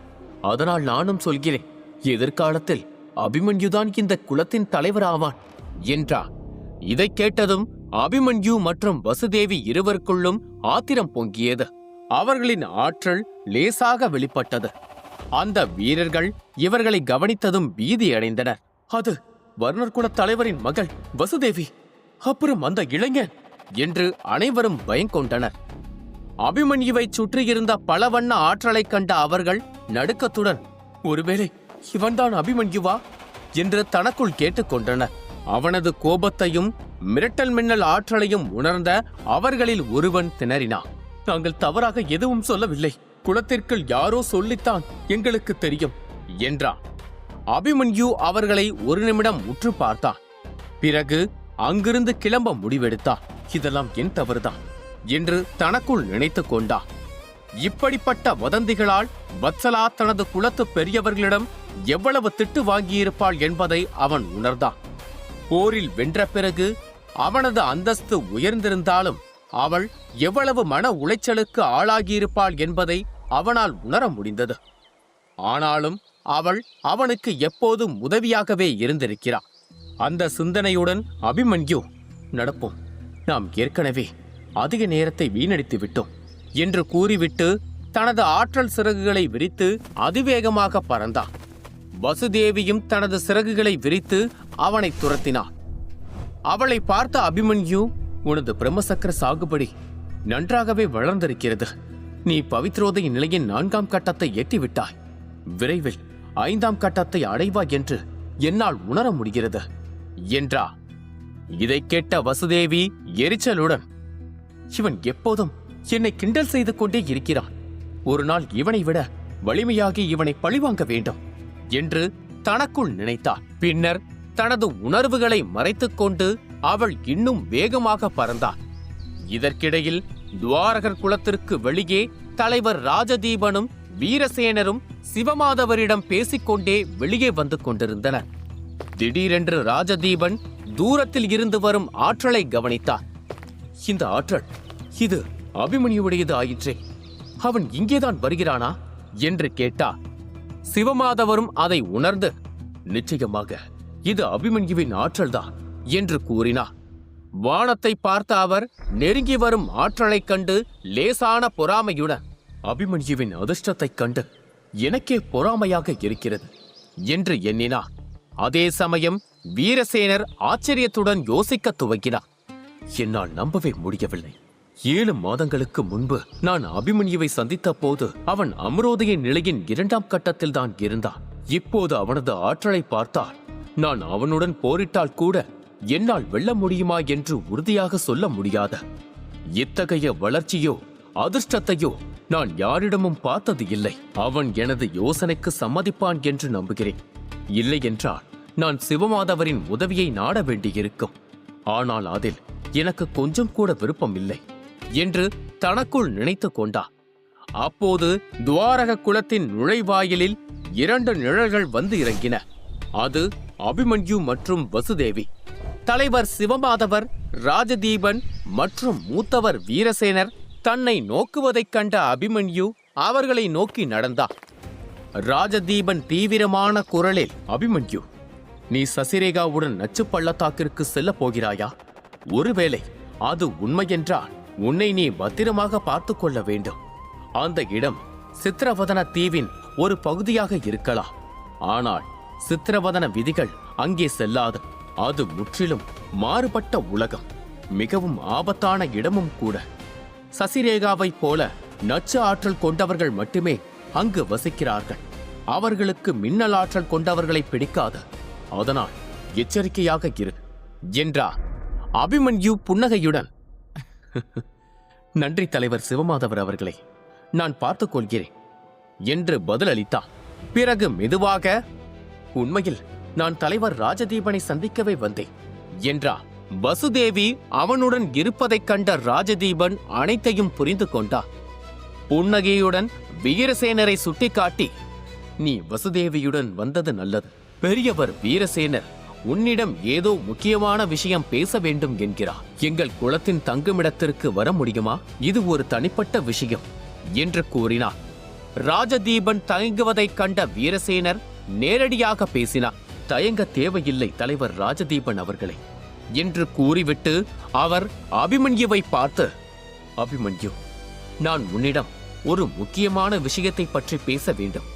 அது உனக்கும் என் குலத்திற்கு நன்மையாக இருக்கும். ஆனால் முடிவு எப்போதும் உன் கையில்தான் இருக்கிறது என்றார். அதை கூறிவிட்டு வீரசேனர் ஒரு பெருமூச்சை விட்டு ராஜதீபனுடன் நடக்கத் தொடங்கினார். அவரது நடத்தையில் ஏதோ மாற்றம் இருப்பதை உணர்ந்த அபிமன்யு வசுதேவியை திரும்பி பார்த்தார். நன்றி. லைக்ஸ் அண்ட் சப்ஸ்கிரைப் செய்யுங்கள். வீரசேனரின் வார்த்தைகளை கேட்டதும் அபிமன்யு ஒரு கணம் வியப்படைந்தார். பின்னர் வசுதேவியுடன் சேர்ந்து ராஜதீபன் மற்றும் வீரசேனரை பின்தொடர்ந்தார். சிறிது நேர பயணத்திற்கு பிறகு அவர்கள் வசுதேவியின் விடுதிக்கு வந்தடைந்தனர். வழக்கம் போல அங்கே கூட்டம் அதிகமாக இருந்தது. ஆனால் அந்த விடுதி வெளியிலிருந்து சிறியதாக தெரிந்தாலும் அதன் உட்புறம் கற்பனை செய்ய முடியாத அளவு விசாலமானது என்பது அபிமன்யுவுக்கு தெரியும். அவர்கள் அனைவரும் ஒரு சிறப்பு அறைக்குள் நுழைந்தனர். அங்கே முக்கியமானவர்களுக்கு மட்டுமே அனுமதி உண்டு. உள்ளே நுழைந்ததும் தனக்கு முன்னால் அமர்ந்திருந்த வீரசேனர் மற்றும் ராஜதீபனை அபிமன்யு நேரடியாக கேட்டார். என்னை இங்கே அழைத்து வந்து விவாதிக்க வேண்டிய அந்த முக்கியமான விஷயம் என்ன என்று கேட்டார். இதை கேட்ட ராஜதீபன் மரியாதையுடன், இங்கு பார் அபிமன்யு, நீ எப்போதும் வசுதேவிக்கு உதவியாக இருந்திருக்கிறாய். நீ யாளியர் குலத்தை தாக்க திட்டமிடுவதை அறிந்த போது நானும் என் குலமும் உனக்கு உதவ வேண்டும் என்று நினைத்தேன். ஆனால் என்றார். ராஜதீபன் அந்த ஆனால் என்ற வார்த்தையை சொன்ன போதே இந்த உதவிக்கு பின்னால் ஒரு காரணம் இருப்பதை அபிமன்யு உணர்ந்து கொண்டார். தாமா ஏற்கனவே இதை சூட்சமாக தெரிவித்திருந்ததால் மேசையிலிருந்த 4 கோப்பைகளில் தேநீரை ஊற்றியபடி அபிமன்யு சந்தேகத்துடன், தலைவர் ராஜதீபனும் பெரியவர் வீரசேனரும் என் மீது இவ்வளவு அன்பு காட்ட காரணம் என்னவென்று நான் தெரிந்து கொள்ளலாமா என்று கேட்டார். அபிமன்யுவின் முகபாவனையையும் பேச்சையும் கவனித்த ராஜதீபன் தனக்குள், இந்த இளைஞன் தனது வயதிற்கு மீறிய தந்திரம் கொண்டவனாக இருக்கிறான் என்று நினைத்துக் கொண்டார். ராஜதீபன் மௌனமாக இருக்கவே வீரசேனர் நேரடியாக பேசத் தொடங்கினார். அபிமன்யு, நீ புத்திசாலி. அதனால் நான் சுற்றி வளைக்க விரும்பவில்லை. நீ ஆகாச பிரிவின் தலைவராக ஆக வேண்டும் என்று நான் விரும்புகிறேன். நீ ஆத்மஜன நிலையை வெற்றிகரமாக முடித்து விட்டதையும் உனது ஆன்மீக ஆற்றல் அதிகரிப்பதையும் நான் உணர்ந்து விட்டேன் என்றார். இதை கேட்ட அபிமன்யு மரியாதையுடனும், பெரியவர் வீரசேனரே, நீங்கள் என்னை மிக உயர்வாக மதிப்பிடுகிறீர்கள் என்று நினைக்கிறேன். எனது ஆற்றல் அதிகரித்திருந்தாலும் ஒரு பிரிவின் தலைவராகும் தகுதி எனக்கு இன்னும் வரவில்லை. நீங்கள் வேறு யாராவது தேடுவது நல்லது என்றார். இதை கேட்ட வீரசேனர் கோபத்துடன், நீ அளவுக்கு அதிகமான கர்வத்தை காட்டுகிறாய் என்று உனக்கு தோன்றவில்லையா என்று கேட்டார். வீரசேனருக்கு தனது கோரிக்கையை யாராவது இவ்வளவு நேரடியாக நிராகரித்தால் பிடிக்காது. அது அவரது கர்வத்தை பாதித்தது. அபிமன்யுவின் பதிலை கேட்டு ராஜதீபனும் வசுதேவியும் அதிர்ச்சி அடைந்தனர். ஆனால் வசுதேவி மட்டும் அபிமன்யு மறுப்பதன் மூலம் உண்மையில் வீரசேனருக்குத்தான் உதவுகிறான் என்பதை புரிந்து கொண்டார். வீரசேனரின் கோபத்தைக் கண்ட அபிமன்யு அவருக்கு விளக்கினார். மூத்தவரே, நீங்கள் என்னை தவறாக புரிந்து கொள்கிறீர்கள். தலைவராவது எனக்கு பல நன்மைகளை தரும் தான். ஆனால் நான் சசிரேகாவுடன் சில காலம் சந்திரபுரி பேரரசை விட்டு வெளியே செல்ல வேண்டியிருக்கிறது.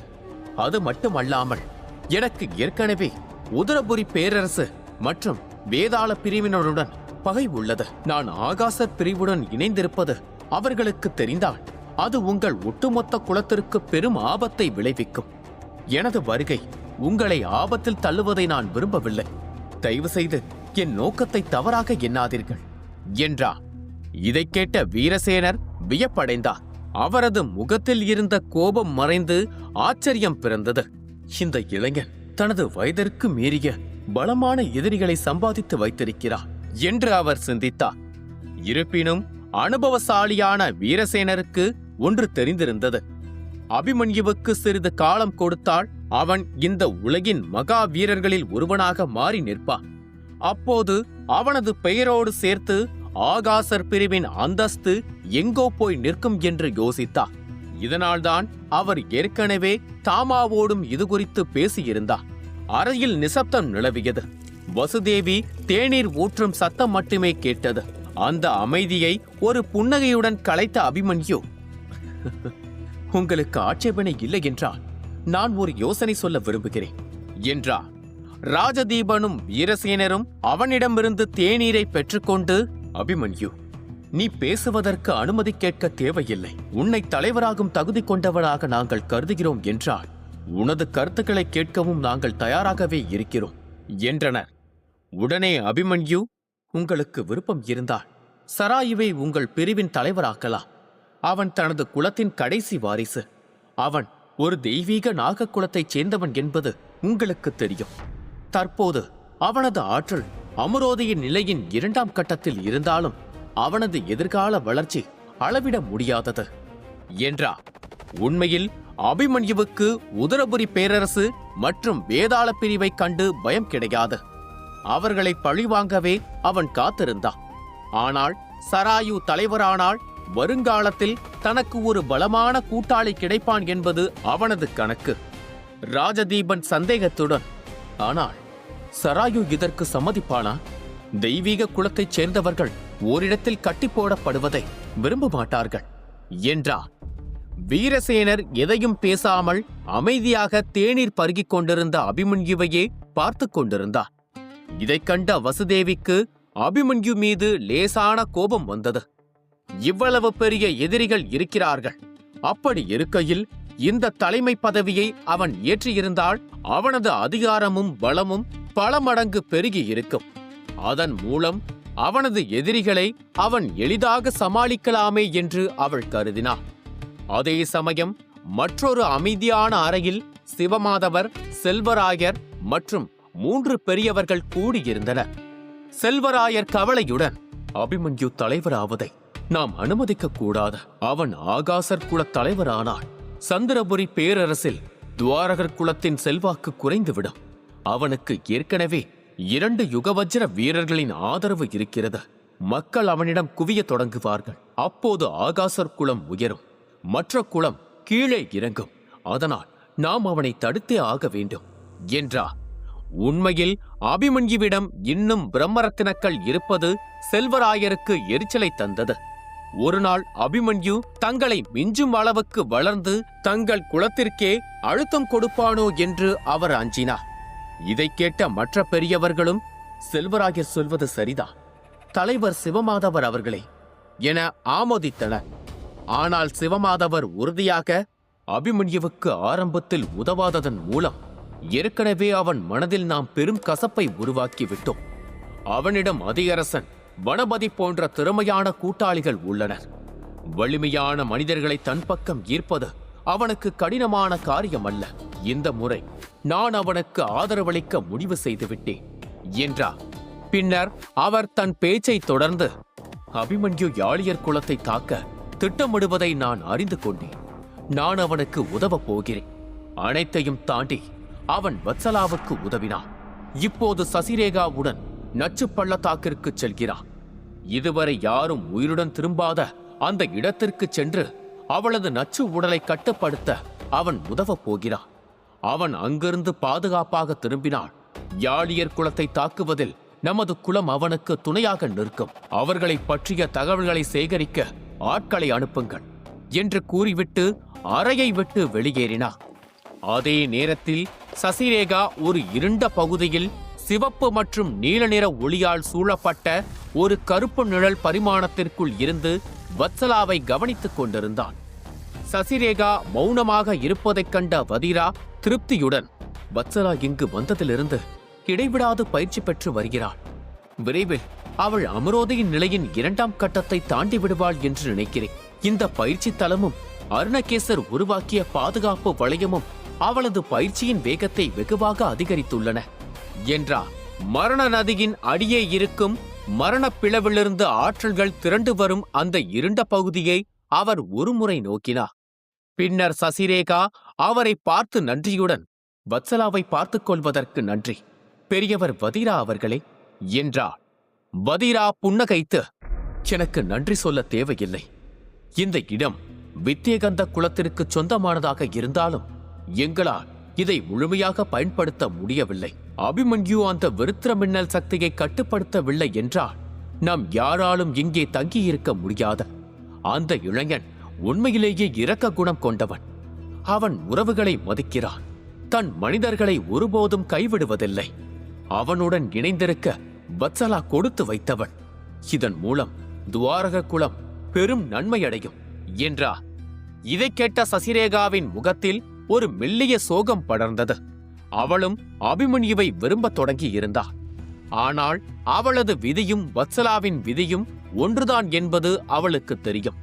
அபிமன்யு உத்ராவை நேசிப்பதையும் யாருக்காகவும் அவளை மறக்க மாட்டான் என்பதையும் அவள் அறிந்திருந்தாள். அந்த சிந்தனையுடன் சசிரேகா அங்கிருந்து திரும்பியபடி உறுதியாகச் சொன்னாள், வத்சலா, நீ கவலைப்படாதே. நான் அபிமன்யுவை முழுமையாக பார்த்துக் கொள்கிறேன். அப்படி கூறிவிட்டு அவள் அங்கிருந்து வெளியேறினாள். அவளது முகத்தில் இருந்த வாட்டத்தைக் கண்ட வதீரா, இந்த பெண்ணின் உணர்வுகள் மிகவும் ஆழமானவை. இவ்வளவு இளம் வயதிலேயே அபிமன்யுவுக்காக எவரையும் எதிர்க்க துணியும் தைரியம் இருக்கிறது. இப்படிப்பட்ட மனிதர்களை அவன் சம்பாதித்து விட்டான். எதிர்காலத்தில் அவன் தன் எதிரிகளின் இதயங்களில் மரணத்தின் வாளைப் போல திகழ்வான் என்று நினைத்துக் கொண்டான். பின்னர் 8ஆம் கட்ட தேவோதய நிலையை நெருங்கிக் கொண்டிருந்த பத்ராவை நோக்கி பார்த்துவிட்டு அவரும் அங்கிருந்து வேகமாக நகர்ந்தார். இதற்கிடையில் அருணகேசரும் தாமாவும் துவாரகர் குலத்தின் அமைதியான அறையில் அமர்ந்து அபிமன்யுவுக்காக காத்துக் கொண்டிருந்தனர். சிறிது நேரத்திற்கு பிறகு தாமா கவலையுடன், அபிமன்யு நச்சு பள்ளத்தாக்கிற்கு செல்கிறான். ஆனால் நச்சு நதியை அடைவது எளிதல்ல. நீண்ட காலத்திற்கு முன்பு எனது முத்திரையை நீக்க ஒரு வகையான விஷக்கொடியை தேடி நான் அங்கு சென்று இருந்தேன்.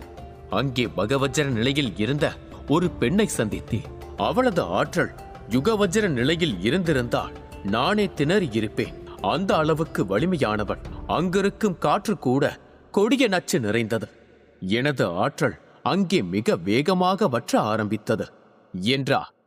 இதைக் கேட்ட அருணகேசர் ஆறுதல் இருந்த பார்வையுடன், அப்படி என்றால் அங்கிருக்கும் நச்சால் எனது ஆன்மீக ஆற்றலும் பலவீனமடையக்கூடும். ஆனால் கவலைப்படாதீர்கள் தாமா, நான் அவனுடன் சென்று அவனை காப்பேன். சிவவஜ்ர ஆற்றல் கொண்ட ஒருவர் தோன்றாத வரை என்னை வீழ்த்துவது எவருக்கும் எளிதல்ல என்றார் தாமா ஆர்வத்துடன்.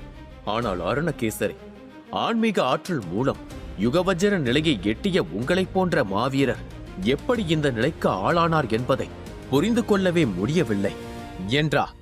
அதற்கு அருணகேசர் தீவிரமான குரலில், இது ஆயிரக்கணக்கான ஆண்டுகளுக்கு முன்பு நடந்தது. காலப்போக்கில் எனது நினைவுகள் மங்கிவிட்டன. இப்போது என்னை பற்றி எனக்கே அதிகம் நினைவில்லை. நான் அனைத்தையும் மறந்து இழந்து ஒரு இருளில் மூழ்கிவிட்டேன். அந்த இருளில் இருந்து அபிமன்யுதான் என்னை வெளியே கொண்டு வந்தான். அதனால் அவனுக்கு அனைத்தையும் கற்றுக் கொடுக்க முடிவு செய்துள்ளேன். அவன் உங்கள் சீடன் என்பது எனக்கு தெரியும். ஆனால் அவனது ஆற்றல் என்னையே வியக்க வைக்கிறது என்றார். அவர்கள் பேசிக் கொண்டிருக்கும் போதே கதவு திறந்தது. அபிமன்யு உள்ளே நுழைந்தார். தாமாவும் அருணகேசரும் அபிமன்யுவை நோக்கி திரும்பினர். அவர்கள் முகத்தில் புன்னகை மலர்ந்தது. அபிமன்யு அறைக்குள் நுழைந்த போது அவனது முகத்தில் இருந்த சோர்வு அவன் சரியாக ஓய்வெடுக்கவில்லை என்பதை பறைசாற்றியது. அபிமன்யு அமைதியாகவும் அதே சமயம் கூர்ந்து கவனிக்கும் பார்வையுடனும் அறைக்குள் நுழைந்தான். அவனது கண்கள் தாமாவின் கண்களை சந்தித்த அந்த நொடியில் அவனது அமைதியான முகபாவத்திற்கு அடியில் மறைந்திருந்த பதற்றத்தை அவன் உணர்ந்தான். நேரத்தை வீணாக்காமல் அவன் அவர்களை பார்த்து, நீங்கள் இருவரும் கவலையாக தெரிகிறீர்கள், ஏதேனும் பிரச்சனையா என்று கேட்டான். தாமா அருணகேசருடன் ஒரு சிறிய பார்வை பரிமாற்றிக் கொண்ட பிறகு, அது வெறும் கவலை மட்டுமல்ல, ஒரு எச்சரிக்கை. விஷ பள்ளத்தாக்கு மற்ற இடங்களை போன்றதல்ல. எவ்வளவுதான் தயாராக இருந்தாலும் உயிர் பிழைப்பது ஒருபோதும் உறுதியானது அல்ல என்று கூறினார். அபிமன்யு அமைதியாக கேட்டுக்கொண்டிருந்தான். பிறகு அருணகேசர், அபிமன்யு, அந்த விஷக்காற்றை சுவாசிக்கும் போது உன் கடந்த கால துயரங்கள் நிழலாய் உன் முன் தோன்றும். நீ இழந்தவை, உன்னை ஏமாற்றியவை என அனைத்தும் உன் முன்னே நடனமாடும். உடல் சோர்ந்து போகும்போது மனம் போதும், இதோடு திரும்பிவிடு என்று உன்னிடம் கெஞ்சும். ஆனால் அங்கே நீ உன் கால்களால் நடக்கப் போவதில்லை, உன் மன உறுதியில்தான் நடக்கப் போகிறாய். அதனால் போவதற்கு முன்பு உன் மன வலிமையை மேம்படுத்திக் கொள். அதுதான் முக்கியம் என்றார். இதை கேட்ட அபிமன்யு அவர்களின் வார்த்தைகளின் உள்ள அக்கறையை புரிந்து கொண்டு சரியென்று தலையசைத்தான். பிறகு அவன் உறுதியாக, பாதை ஆபத்தானது என்றால் நாம் கவனமாக நடக்க வேண்டும் என்றுதான் அர்த்தமே தவிர தவிர்க்க வேண்டும் என்று அர்த்தம் அல்ல என்றார். அதை கேட்டு அருணகேசர் சிரித்தார். அவர் தாமாவை பார்த்து, தாமரை, நான் தான் முன்னரே சொன்னனே, உங்கள் சீடன் அனைத்திற்கும் தயாராகி விட்டான் என்று. இவன் வெறும் வீரத்தில் இதை பேசவில்லை, ஒரு தீர்க்கமான முடிவோடுதான் இருக்கிறான் என்றார். தாமாவும் அபிமன்யுவின் உறுதியைக் கண்டு ஆச்சரியப்பட்டார். தன் சீடன் இவ்வளவு சீக்கிரம் ஒரு பெரிய மாற்றத்தை அடைவான் என்று அவர் எதிர்பார்க்கவில்லை. அபிமன்யு, தாமா, அருணகேசர் ஒரு அறையில் உரையாடிக் கொண்டிருந்தனர். தாமா அபிமன்யுவை பார்த்து, அபிமன்யு, நீ உனது பயிற்சியில் கவனம் செலுத்த வேண்டும். உனது ஆற்றல் தேவோதய நிலையின் 5ஆம் கட்டத்தை நெருங்கிக் கொண்டிருக்கிறது. இந்த சூழலில் நீ அதை சீர்படுத்தி உனது பிரம்ம சாகுபடியை மேம்படுத்தவில்லை என்றால் அது உனக்கே ஆபத்தாய் போய் முடியும் என்றார். அருகில் இருந்த ஒரு கல் நாற்காலியில் அமர்ந்த அபிமன்யு களைப்புடன், ஆச்சாரியரே, எனக்கு அது குறித்து கவலை இருக்கிறது. ஆனால் உங்களுக்குத்தான் எல்லாம் தெரியுமே. இந்திரபுரி பேரரசுக்கு செல்வதற்கு முன் நான் இங்கே இருக்கும் அனைத்து சிக்கல்களையும் தீர்க்க வேண்டும். இப்போது உங்களிடம் ஒரு முக்கியமான விஷயத்தை பற்றி விவாதிக்க நான் வந்தேன் என்றார். அதை கூறிவிட்டு அபிமன்யு தனது மணிக்கட்டை லேசாக அசைத்தார். ஒரு பழங்கால சுருள் காற்றில் மிதந்தது. அதை பார்க்கும் போதே பல ஆண்டுகளாக அது திறக்கப்படாமல் இருப்பதை தாமாவால் புரிந்து கொள்ள முடிந்தது. அதிலிருந்து வெளிப்பட்ட ஆன்மீக ஆற்றலை உணர்ந்த தாமா தனது கண்களை சுருக்கி தனது சக்தியால் அந்த சுருளை வேகமாக தன்னை நோக்கி இழுத்தார். அதை ஆராய்ந்து பார்த்த அவர் வியப்புடன், இது ஒரு தாக்குதல் நுட்பம். இதிலிருந்து வரும் ஒளியை வைத்து பார்த்தால் இது மிகவும் சக்தி வாய்ந்ததாக தெரிகிறது என்று ஆர்வத்துடன் அவர் அந்த சுருளை திறந்தார். ஆனால் அது முற்றிலும் காலியாக இருந்தது. அதில் எதுவுமே எழுதப்படவில்லை. அதைக் கண்டு குழப்பமடைந்த அவர், இதை நீ வாசிக்க முயன்றாயா என்று கேட்டார். அபிமன்யு ஏமாற்றத்துடன் தலையசைத்து, முயன்றின் ஆச்சாரியரே, ஆனால் என்னால் எதையும் பார்க்க முடியவில்லை. இந்த நுட்பத்திற்கு சொந்தக்காரர் கண்டிப்பாக மிகப்பெரிய மாவீரராக இருந்திருக்க வேண்டும். இதை யாரும் கண்டுபிடிக்க கூடாது. ஒருவேளை கண்டுபிடித்தாலும் இதில் இருப்பதை வாசிக்க கூடாது என்பதற்காக தனது ஆன்மீக ஆற்றலின் ஒரு பகுதியை இதற்குள் விட்டுச் சென்றிருக்கிறார். ஆனால் ஒன்று மட்டும் எனக்கு புரிந்தது, இது சாதாரணமான நுட்பம் அல்ல என்றார். இதை கேட்ட ஆச்சாரியர் புன்னகைத்து விளக்கினார். இது நிச்சயமாக ஒரு வலிமையான நுட்பம்தான். இதை கற்றுக்கொண்டால் உனது பலம் இன்னும் பல மடங்கு உயரும். இந்த நுட்பத்தின் பெயர் பத்ம விதானம். 12 இயற்கை மின்னல் மூல ஆற்றல்களில் ஒன்றை பெற்றவர்களால் மட்டுமே இதை பயன்படுத்த முடியும். எனவே இதை கற்பது எளிதல்ல. எப்போதைக்கு இது உனக்கு பயன்படாத என்றார். அவர் அந்த சுருளை மீண்டும் அபிமன்யுவிடமே அனுப்பினார். ஆச்சாரியரின் வார்த்தைகளை கேட்டதும் அபிமன்யு ஒரு கணம் தயங்கினார். அவன் கண்கள் தன் கைகளில் இருந்த சுருளையே பார்த்தான். அந்த வித்தை அவனை மௌனமாக அழைப்பதைப் போல அவன் உணர்ந்தான். அபிமன்யுவுக்கு தாமா கூறுவது புரியவில்லை. இயற்கை மின்னல் ஆற்றல் கொண்டவர்களால் மட்டுமே இதை கற்க முடியும் என்று ஆச்சாரியரே சொல்லிவிட்டார். அந்த ஆற்றல் அபிமன்யுவிடம் ஏற்கனவே இருக்கிறது. அப்படி இருக்க தன்னால் ஏன் முடியாது என்று கூறுகிறார் என்று அவன் குழம்பினான். உண்மையில் சசிரேகாவுடன் நச்சு பள்ளத்தாக்கிற்கு செல்வதற்கு முன் மற்றொரு உயிரை பறிக்கும் தாக்குதல் நுட்பத்தை கற்றுக்கொள்ள வேண்டும் என்று அபிமன்யு விரும்பினான். விருத்திர மின்னல் ஆற்றலின் பிறப்பிடத்திலிருந்துதான் இந்த சுருளை அவன் பெற்று இருந்தான். விருத்திர மின்னல் சக்தி முன்னால் எண்ணற்ற எலும்புக்கூடுகளும் சிலை போன்ற உருவங்களும் இருந்தன. அதில் ஒன்றிலிருந்து அவன் கண்டெடுத்ததுதான் இந்த நுட்பம். அதோடு அங்கே ஒரு விசித்திரமான எலும்புக்கூட்டையும் அவன் கண்டெடுத்திருந்தான். அத்தகைய மாவீரரின் எச்சங்கள் ஏதோ ஒரு முக்கியத்துவத்தை கொண்டிருக்கும் என்பதால் அவன் அதையும் பத்திரப்படுத்தி வைத்திருந்தான். அபிமன்யுவின் தயக்கத்தை கண்ட தாமா தன் பார்வையை சுருக்கி, அபிமன்யு, இது போன்ற வித்தைகளை நீ குறைத்து மதிப்பிடுகிறாய். இது கட்டுப்படுத்த முடியாத சக்தி. இது போன்ற சக்திகளை துரத்திச் சென்றவர்கள் வெற்றியை கண்டதை விட தங்கள் பாதையை தான் அதிகம் இழந்துள்ளனர் என்றார். அபிமன்யு நிமிர்ந்து பார்த்து அமைதியான குரலில், ஆச்சாரியரே, ஆபத்து எனக்கு புரிகிறது. ஆனால் நான் தொடர்ந்து தயங்கினால் இனி வரவிருப்பதை எதிர்கொள்ள தேவையான நிலையை நான் எப்படி அடைவேன் என்று கேட்டார். அருணகேசர் மெலிதாக புன்னகைத்து, உன் வயதில் தைரியமும் முட்டாள்தனமும் பெரும்பாலான நேரங்களில் ஒன்றாகவே தெரியும். அதை பகுப்பாய்வு செய்து அதன்படி நடக்க வேண்டியது நமது கடமை என்றார். அந்த அறை ஒரு கணம் அமைதியானது. அபிமன்யு மெதுவாக அந்த சுருளை இறுக்கி பிடித்துக் கொண்டு, இருந்தாலும் நான் ஒரு தேவோதிக வீரன், என்னால் இந்த நுட்பத்தை கற்க முடியாதா என்று கேட்டார். அவன் வார்த்தைகளில் இருந்த அமைதியான உறுதியை அவர்கள் இருவராலும் புறக்கணிக்க முடியவில்லை. அபிமன்யுவின் குழப்பத்தைக் கண்ட அருணகேசர், அபிமன்யு, தாமாவின் வார்த்தைகளை நீ முழுமையாக புரிந்து கொள்ளவில்லை. பத்மவிதானம் என்பது சாதாரண நுட்பம் அல்ல. இதை கற்க வேண்டுமானால் நீ ஆத்ம ஜனன நிலைகளை கடந்து ஆத்ம வளர்ச்சி நிலைக்கு செல்ல வேண்டும். அதுவரை உன்னால் இதை வாசிக்க கூட முடியாது. வாசிக்கவே முடியாதென்றால் எப்படி கற்க முடியும் என்று கேட்டா. தாமா ஆமோதித்து தலையசைத்தார். அபிமன்யு, உனது ஆன்மீக ஆற்றல் இன்னும் ஆத்ம ஜனன நிலையில்தான் இருக்கிறது. அதன் மூலம் உன்னால் ஒரு பகவஜ்ர வீரனுடன் போரிட முடிந்தாலும் அவனை வெல்ல முடியாது. அதே நேரத்தில் நீ உனது ஆத்மாவை வளர்ப்பதில் வெற்றி பெற்றால் பகவஜ்ர வீரன் உன்னை நெருங்க அஞ்சுவார். எனவே பயிற்சியில் கவனம் செலுத்த உனது பிரம்ம சாகுபடியை எவ்வளவு விரைவாக அதிகரிக்க முடியுமோ அவ்வளவு விரைவாக அதிகரிக்க வேண்டும். ஆத்மாவின் 2ஆம் நிலையை நீ கடக்க வேண்டுமானால் நீ பகவஜ்ர நிலையை எட்ட வேண்டும். அதே சமயம் உனது ஆன்மீக வலிமையிலும் கவனம் செலுத்த வேண்டும் என்றார். ஒரு நீண்ட மூச்சை விட்டு அவர் தன் பேச்சை தொடர்ந்தார்.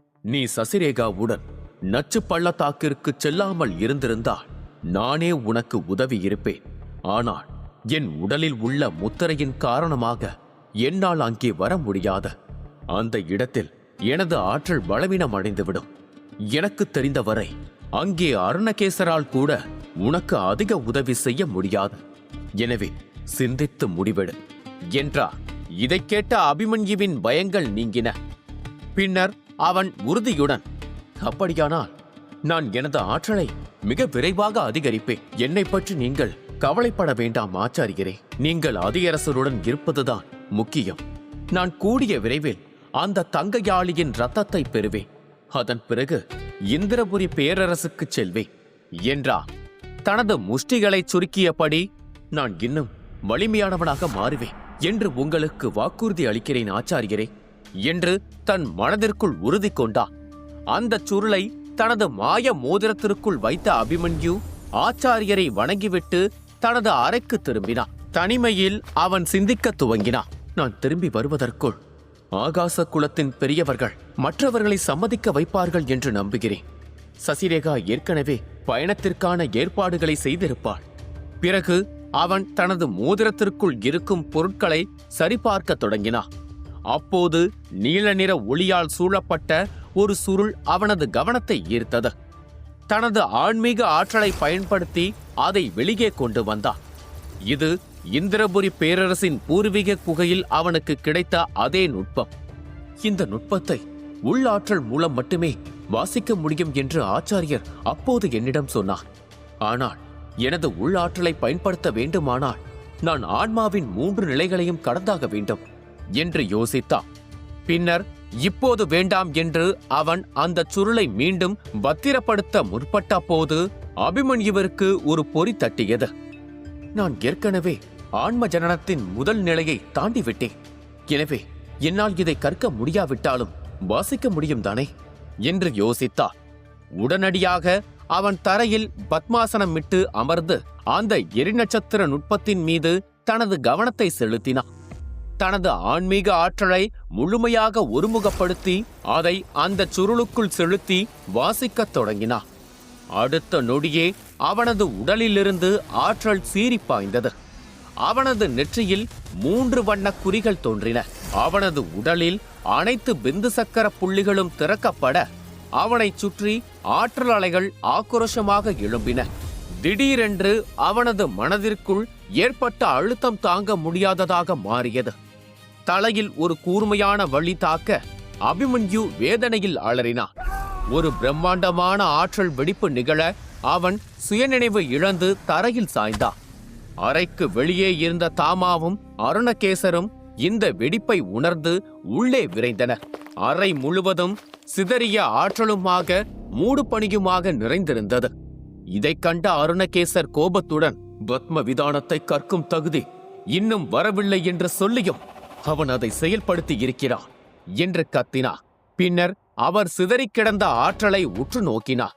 அவர் திடுக்கிட்டு, அபிமன்யு தனது உள் ஆற்றலை பயன்படுத்த முயன்றிருக்கிறார். இவன் நிஜமாகவே பைத்தியக்காரன்தான் என்று வியப்படைந்தார். பின்னர் அருணகேசர் தனது ஆற்றலால் அபிமன்யுவை உயர்த்தி படுக்கையில் படுக்க வைத்தார். தாமா அபிமன்யுவின் வெளிரிய முகத்தை பார்த்து சிந்தித்தார்.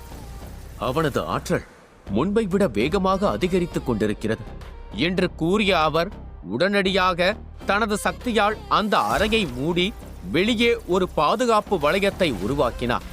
எந்த ஒரு இடையூறும் அபிமன்யுவின் உயிருக்கு ஆபத்தாக முடியும் என்பதை அருணகேசரும் புரிந்து கொண்டார். அதனால் அவரும் சுற்றி முற்றும் யாராவது இருக்கிறார்களா என்று சோதித்துக் கொண்டார். அபிமன்யுவின் உடலை தனது ஆன்மீக ஆற்றலால் பரிசோதித்த அருணகேசர் பெருமூச்சு விட்டு, அவன் அதிர்ஷ்டசாலி, அவனது ஆன்மாவிற்கு லேசான காயங்கள் தான் ஏற்பட்டிருக்கிறது என்றார். பிறகு தாமா கீழே கிடந்த சுருளை எடுத்தார். அதைக் கண்டு அருணகேசர் வியந்தார். அபிமன்யுவிடம் இப்படிப்பட்ட நுட்பங்கள் எல்லாம் எங்கிருந்து வருகின்றன என்று அவர் ஆச்சரியப்பட்டார். தாமா அந்த சுருளை பார்த்து புன்னகைத்தார்.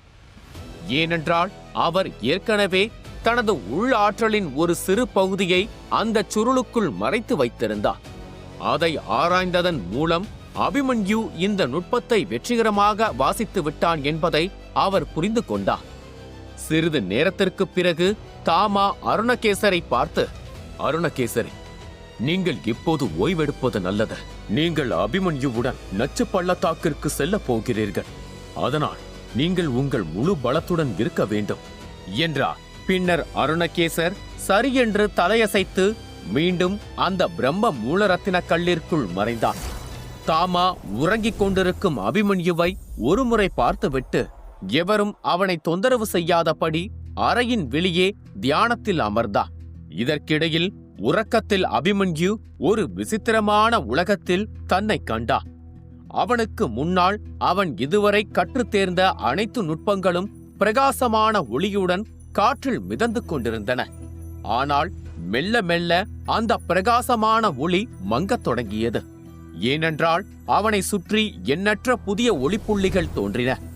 அவன் முன்னால் ஒரு நிழல் உருவம் தோன்றி விசித்திரமான முத்திரை ஒன்றை செயல்படுத்தியது. அந்த முத்திரையின் வலிமை அதிகரிக்க அதிகரிக்க இருண்ட வானத்தில் இருந்த ஒளிப்புள்ளிகள் இன்னும் பிரகாசமாக மின்னின. அந்த ஒளிகள் அனைத்தும் அதிவேகமாக அபிமன்யுவை நோக்கி பாய்ந்து வந்தன. அவனது கண்களில் மரண பயம் தெரிந்தது. நான் எங்கே இருக்கிறேன்? இங்கெப்படி வந்தேன்? இந்த ஒளிகள் என் மீது பட்டால் நான் பலத்த காயமடைவேன் என்று கத்தினான். தனது ஆற்றலை வெளிப்படுத்த முயன்றான். ஆனால் அவனது உடலில் எந்த உணர்ச்சியும் இல்லை. அப்போது 10 நிழல் உருவங்கள் ஒவ்வொன்றாக தோன்றின. உற்று பார்த்தபோது அவை அனைத்தும் அச்சு அசலாக அவனைப் போலவே இருந்தன. அவற்றில் ஒன்றை பார்த்த அவனது கண்கள் விரிந்தன. அது ஆகாச வாழ் நுட்பம். இது எப்படி சாத்தியம்? எனது நுட்பங்களை இந்த நிழல்கள் எப்படி பயன்படுத்துகின்றன என்று அவன் பீதி அடைந்தான். அவன் தனது கையை பார்த்தபோது அங்கிருந்த மாய மோதிரங்கள் மறைந்திருப்பதைக் கண்டு இன்னும் நடுங்கினான். அருணகேசரி, எனக்கு உதவுங்கள் என்று அலறினான். திடீரென்று இடி முழங்கியது. மற்றொரு நிழல் உருவத்தை பார்த்து, இது விருத்திர மின்னல் நுட்பம் என்று கத்தினான். மற்ற நிழல்கள் அரை நிலவு தாக்குதல், மிருக உருவாக்கம், வர்ணபூத சக்தி என அவனது அனைத்து வித்தைகளையும் பயன்படுத்தின. 10வது நிழலை பார்த்தபோது அவன் உறைந்து போனான். அது பிரம்மசக்கர முத்திரையை ஏந்தி கொண்டிருந்தது. இந்த தாக்குதல்கள் அனைத்தும் ஒன்றுடன் ஒன்று மோதினால் நான் நிச்சயம் கொல்லப்படுவேன் என்று பதட்டம் கொண்ட அவன் தப்பிக்க தனது சிறகுகளை விரிக்க முயன்றான். ஆனால் அவனால் அதுவும் முடியவில்லை. வானத்தில் இருந்த அனைத்து தாக்குதல்களும் ஒரே நேரத்தில் மோதிக்கொண்டன. எங்கும் இருளும் புகையும் சூழ்ந்தது. ஒரு பயங்கரமான வெடிப்பு நிகழ அந்த ஆற்றல் அலை அவனது மார்பை தாக்கியது. சரியாக அந்த நொடியில் அபிமன்யுவின் கண்கள் சற்றென்று திறந்தன. காலை சூரிய ஒளி அவனது முகத்தில் விழுந்தது. அவன் பதற்றத்துடன் தனது அறையை சுற்றிமுற்றும் பார்த்துவிட்டு விரல்களை சோதித்தான். மோதிரங்கள் அங்கேயே இருந்தன. ஒரு பெருமூச்சு விட்டபடி, இதை பற்றி நான் ஆச்சாரியிடம் பேசியே ஆக வேண்டும் என்று தனக்குள் கூறிக்கொண்டா. அபிமன்யு விரைவாக தனது ஆடைகளை மாற்றிக்கொண்டு அடுத்த கட்ட பயணத்திற்கு தன்னை தயார்படுத்த. சூரிய ஒளி அபிமன்யுவின் முகத்தில் விழுந்ததும் அவன் ஒருவித அதிர்ச்சியுடன் விழித்தெழுந்தான். பதற்றத்துடன் தனது ஆடைகளை மாற்றிக்கொண்டு தயாராகி அறையை விட்டு வெளியே வந்தான். அவன் வெளியே வந்த அடுத்த நிமிடம் அங்கே ஒரு நாற்காலியில் அமர்ந்திருந்த ஆச்சாரியர் தாமாவின் மீது அவனது பார்வை விழுந்தது. அபிமன்யுவின் முகத்தில் இருந்த கவலையைக் கண்ட தாமா, அபிமன்யு, நீ நலம்தானே என்று அக்கறையுடன் கேட்டா. இதை கேட்ட அபிமன்யு இரவு நடந்த விசித்திரமான சம்பவங்கள் அனைத்தையும் தாமாவிடம் விலாவரியாக கூறினான். ஆனால் தாமா அதை கேட்டு பதற்றமடையாமல் லேசாக புன்னகைத்தபடி, முதலில் நான் கேட்பதற்கு பதில் சொல். இந்த சம்பவங்கள் நடக்கும் போதோ அல்லது நடந்த பிறகோ நீ உனது ஆற்றலை கவனித்தாயா என்று நிதானமாக கேட்டா. அபிமன்யுவுக்கு அது சற்று வியப்பாக இருந்தது. இருப்பினும் தன் ஆச்சாரியர் ஒரு அனுபவம் வாய்ந்த மாவீரர் என்பதால் அவரது அறிவுரைப்படி தனது ஆற்றலின் மீது அவன் தன் கவனத்தை குவித்தான். அடுத்த நொடியே அவனது முகத்தில் ஒரு பேரதிர்ச்சி தோன்றியது. அது மெல்ல புன்னகையாக மாறியது. அவனது பிரம்ம சாகுபடி அதிகரித்திருப்பதை அவனால் உணர முடிந்தது. அவன் இப்போது தேவோதய நிலையின் 5ஆம் கட்டத்தை எட்டியிருந்தான். அவன் அதிசயித்தபடி தாமாவை பார்த்து, ஆச்சாரியரே, நான் நேற்று பயிற்சியே செய்யவில்லையே, பிறகு எப்படி எனது பிரம்ம சாகுபடி திடீரென அதிகரித்தது என்று கேட்டான். அவனது வியப்பை கண்ட ஆச்சாரியர் தீவிரமான குரலில் பதிலளித்தார். இது நீ இந்த எரிநட்சத்திர நுட்பத்தை வாசிக்க முயன்றதன் விளைவு. நீ சொன்னதை எல்லாம் வைத்து பார்த்தால் அந்த நுட்பத்தை நீ ஓரளவுக்கு புரிந்து கொண்டு விட்டாய் என்றே தோன்றுகிறது என்றார். இது எப்படி சாத்தியம் என்று அபிமன்யு நம்ப முடியாமல் வியந்தான். தாமா புன்னகைத்து, ஆமாம், சில சமயங்களில் சாகுபடியில் நாம் நினைத்து பார்க்காதது எல்லாம் நடக்கும். சரி, நீ அந்த நுட்பத்தை படித்து விட்டாய். இனி அந்த நுட்பத்தை பயன்படுத்த கற்றுக்கொள்ள வேண்டும். ஆனால் அது அவ்வளவு எளிதல்ல. நீ விவரித்த அந்த நிழல் உருவங்கள் அனைத்தும் நீயேதான். உனது சொந்த ஆன்மாவைத்தான் நீ அங்கே கண்டாய். ஆனால் அந்த நுட்பத்தை முழுமையாக வாசிக்கும் அளவுக்கு உனக்கு இன்னும் வலிமை வரவில்லை. இந்திரபுரியில் மூதாதையர் குகையில் இருந்து உனக்கு இந்த நுட்பம் கிடைத்த போதே இது எரிநட்சத்திர நுட்பம் என்பதை நான் அறிந்து கொண்டேன். ஆனால் அப்போது உனக்கு அந்த அளவு பலம் இல்லாததால் அதை பற்றி உன்னிடம் அதிகம் சொல்லவில்லை. மற்றவர்களிடம் இது வான்சுடர் பிரளய நுட்பம் என்றே கூறினேன். அபிமன்யுவின் தோளில் கை வைத்து ஆச்சாரியர், இந்த நுட்பத்தை கற்க வேண்டுமானால் நீ குறைந்தது தேவோதய நிலையின் 7ஆம் கட்டத்தையாவது எட்ட வேண்டும். அதனால்தான் உனது வேண்டுகோளுக்கு இணங்க அதியரசனுடன் இணைந்து மகா தேவோதய மாத்திரையை தயார் செய்து இருக்கிறேன்.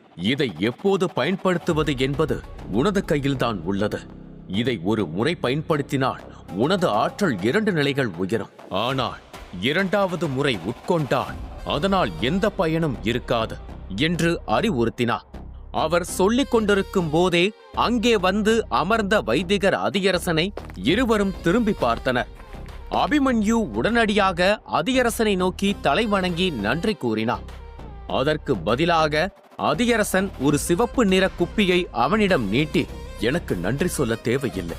நீ கொடுத்த அந்த நீலத்தாமரை மூலிகையால் தான் என்னால் தேவோதய நிலையின் 6ஆம் கட்டத்தை எட்ட முடிந்தது. ஆனால் நான் இன்னொன்றையும் சொல்ல வேண்டும். உன் கையில் இருக்கும் இந்த மகா தேவோதய மாத்திரை சாதாரண மாத்திரை அல்ல. இது இதற்கு முன்பு நீ கண்ட அனைத்து மாத்திரையையும் விட விசேஷமானது என்று தீவிரமாக கூறினார்.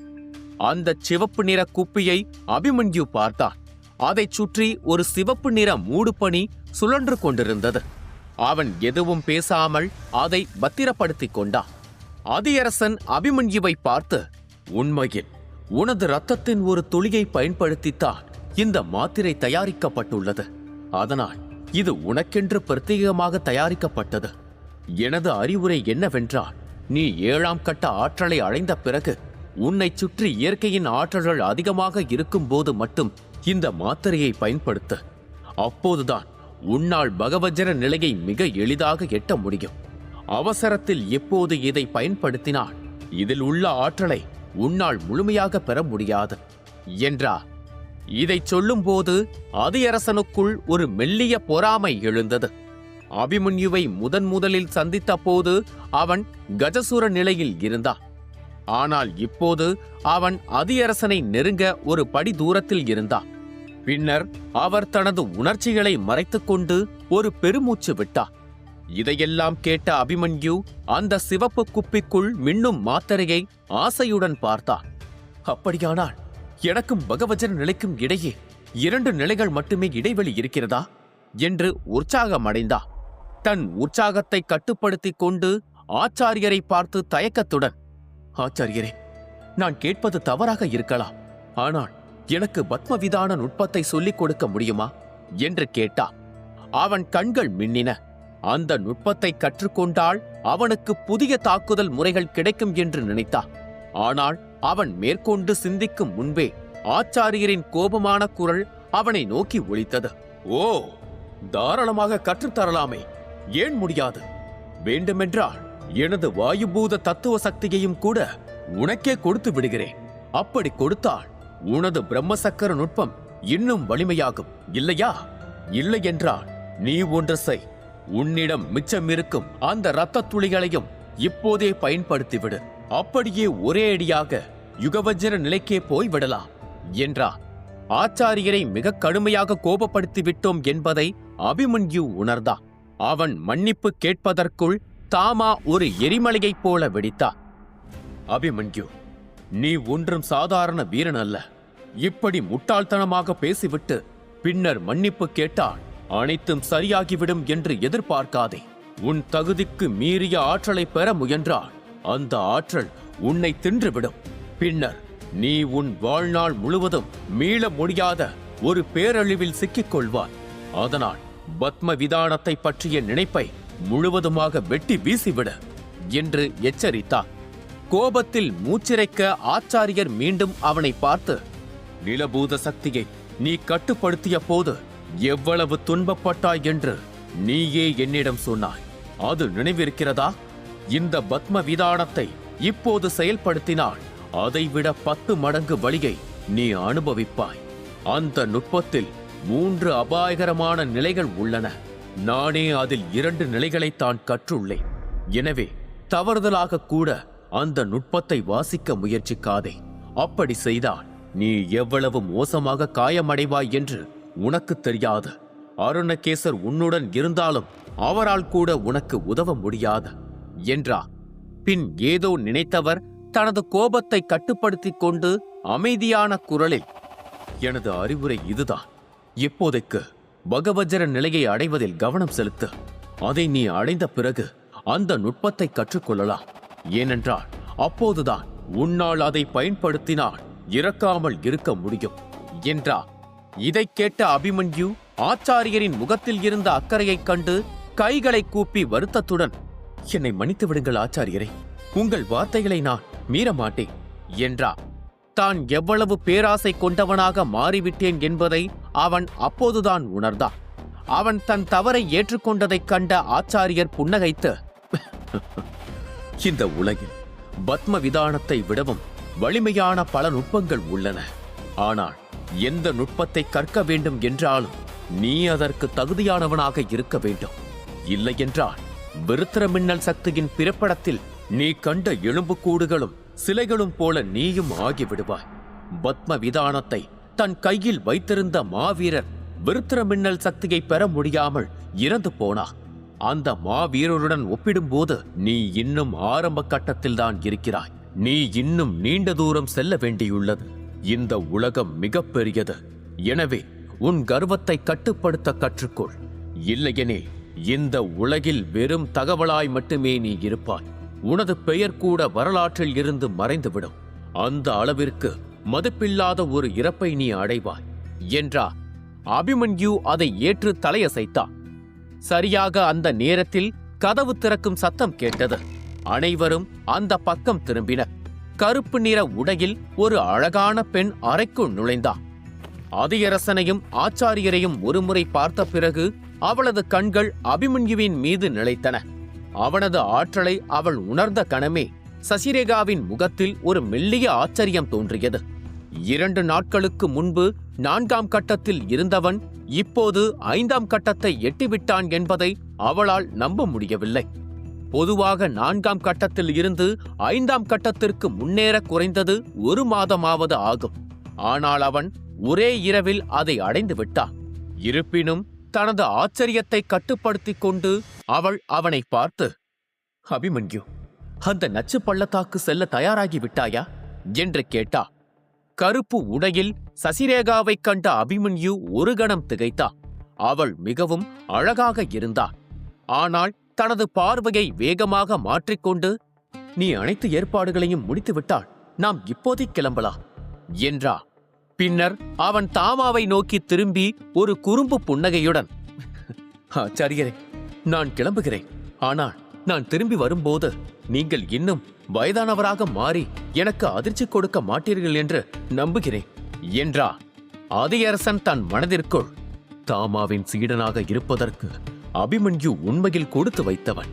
நான் அவர் இடத்தில் இருந்திருந்தால் எனது கர்வத்தால் அபிமன்யுவின் திறமையை அலட்சியப்படுத்தி இருப்பேன். ஆனால் அவர் அப்படி செய்யவில்லை என்று நினைத்தார்.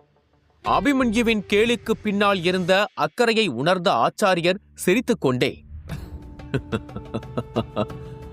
கவலைப்படாதே, நான் அவ்வளவு சீக்கிரம் இறக்கப் போவதில்லை என்று சிரித்தார். அபிமன்யு விடை பெற்றுக் கொண்டு அங்கிருந்து கிளம்பும் நேரம் திடீரென தாமாவின் முகம் தீவிரமாகியது. அபிமன்யு, நீ செல்லும் இடம் மிகவும் ஆபத்தானது.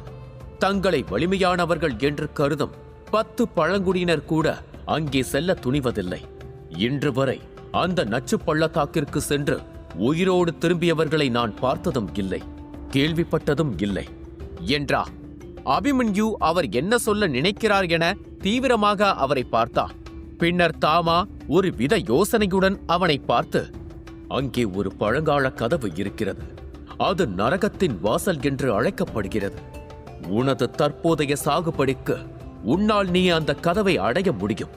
ஆனால் அதற்குள் இருக்கும் உலகம் பயங்கரமானது.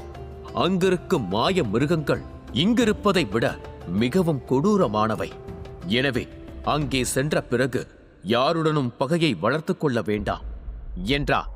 உண்மையில் அருணகேசர் அபிமன்யுவுடன் இல்லையென்றால் தாமா அவனை அங்கே செல்ல அனுமதித்திருக்கவே மாட்டார். அருணகேசர் தற்போது ஆன்மா வடிவில் இருந்தாலும் ஒரு யுகவஜ்ர வீரரிடமிருந்து அபிமன்யுவை பாதுகாக்கும் வலிமை அவருக்கு உண்டு என்பதை தாமா அறிவார். அபிமன்யு மீண்டும் தலையசைத்தார். இதெல்லாம் ஆச்சாரியரின் அக்கறையினால் வருவது என்பதை அவன் புரிந்து கொண்டான். பிறகு அவன் சசிரேகாவுடன் அறையை விட்டு வெளியே நடந்தான். விரைவில் அவர்கள் அரண்மனையை விட்டு வெளியேறி திறந்தவெளி மைதானத்தை அடைந்தனர்.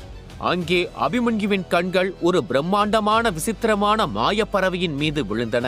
அதன் மூக்கு முதல் கழுத்து வரை முற்றிலும் கருப்பாக இருந்தது. உடலின் மற்ற பகுதிகள் வன்மையான இறகுகளை கொண்டிருந்தன. ஆனால் அதன் கருப்பு நிற சிறகுகள் எலும்புகளால் ஆனவை போலவும் அவற்றிலிருந்து ஈட்டிகளை விட கூர்மையான முட்கள் நீட்டிக்கொண்டும் இருந்தன. அந்த பறவையின் கருப்பு நிற பகுதிகளிலிருந்து ஒரு இருண்ட மூடுபனி வெளிப்படுவதையும் ஒரு விசித்திரமான துர்நாற்றம் வீசுவதையும் அபிமன்யு உணர்ந்தான். 100 அடி நீளம் கொண்ட அந்த மாயப்பறவையின் கண்கள் குரூரம் நிறைந்தவையாக இருந்தது. அது அவனையே பார்த்து கொண்டிருந்தது. அபிமன்யு நெற்றியைச் சுருக்கி சந்தேகத்துடன், சசிரேகா, இந்த பறவை விசித்திரமாக இருப்பதாக உனக்கு தோன்றவில்லையா? இதன் நச்சு மூடுபனி நமக்கு தொல்லை தரக்கூடும். மேலும் இந்த பறவை பகவஜ்ர நிலையில் இருக்கிறது. அதன் ஆற்றலை என்னால் உணர முடிகிறது. இதனால் ஏதாவது ஆபத்து வந்துவிடப் போகிறது என்றான். அவனது முகத்தில் இருந்த கவலையைக் கண்ட சசிரேகா தந்திரமாக புன்னகைத்து, நீ ஆச்சரியப்பட தேவையில்லை. இந்த மூடுபனி உன்னை பார்த்து வரவில்லை, உனது விருத்திர மின்னல் ஆற்றலை பார்த்து வருகிறது. விஷவேத ஆற்றல் கொண்டவர்களுக்கு மின்னல் வேத ஆற்றலை கண்டால் ஒரு பயம் இருக்கும். ஆனால் கவலைப்படாதே, இந்த பறவையை கட்டுப்படுத்துபவர் இங்கே இருக்கும் வரை நமக்கு ஆபத்து இல்லை.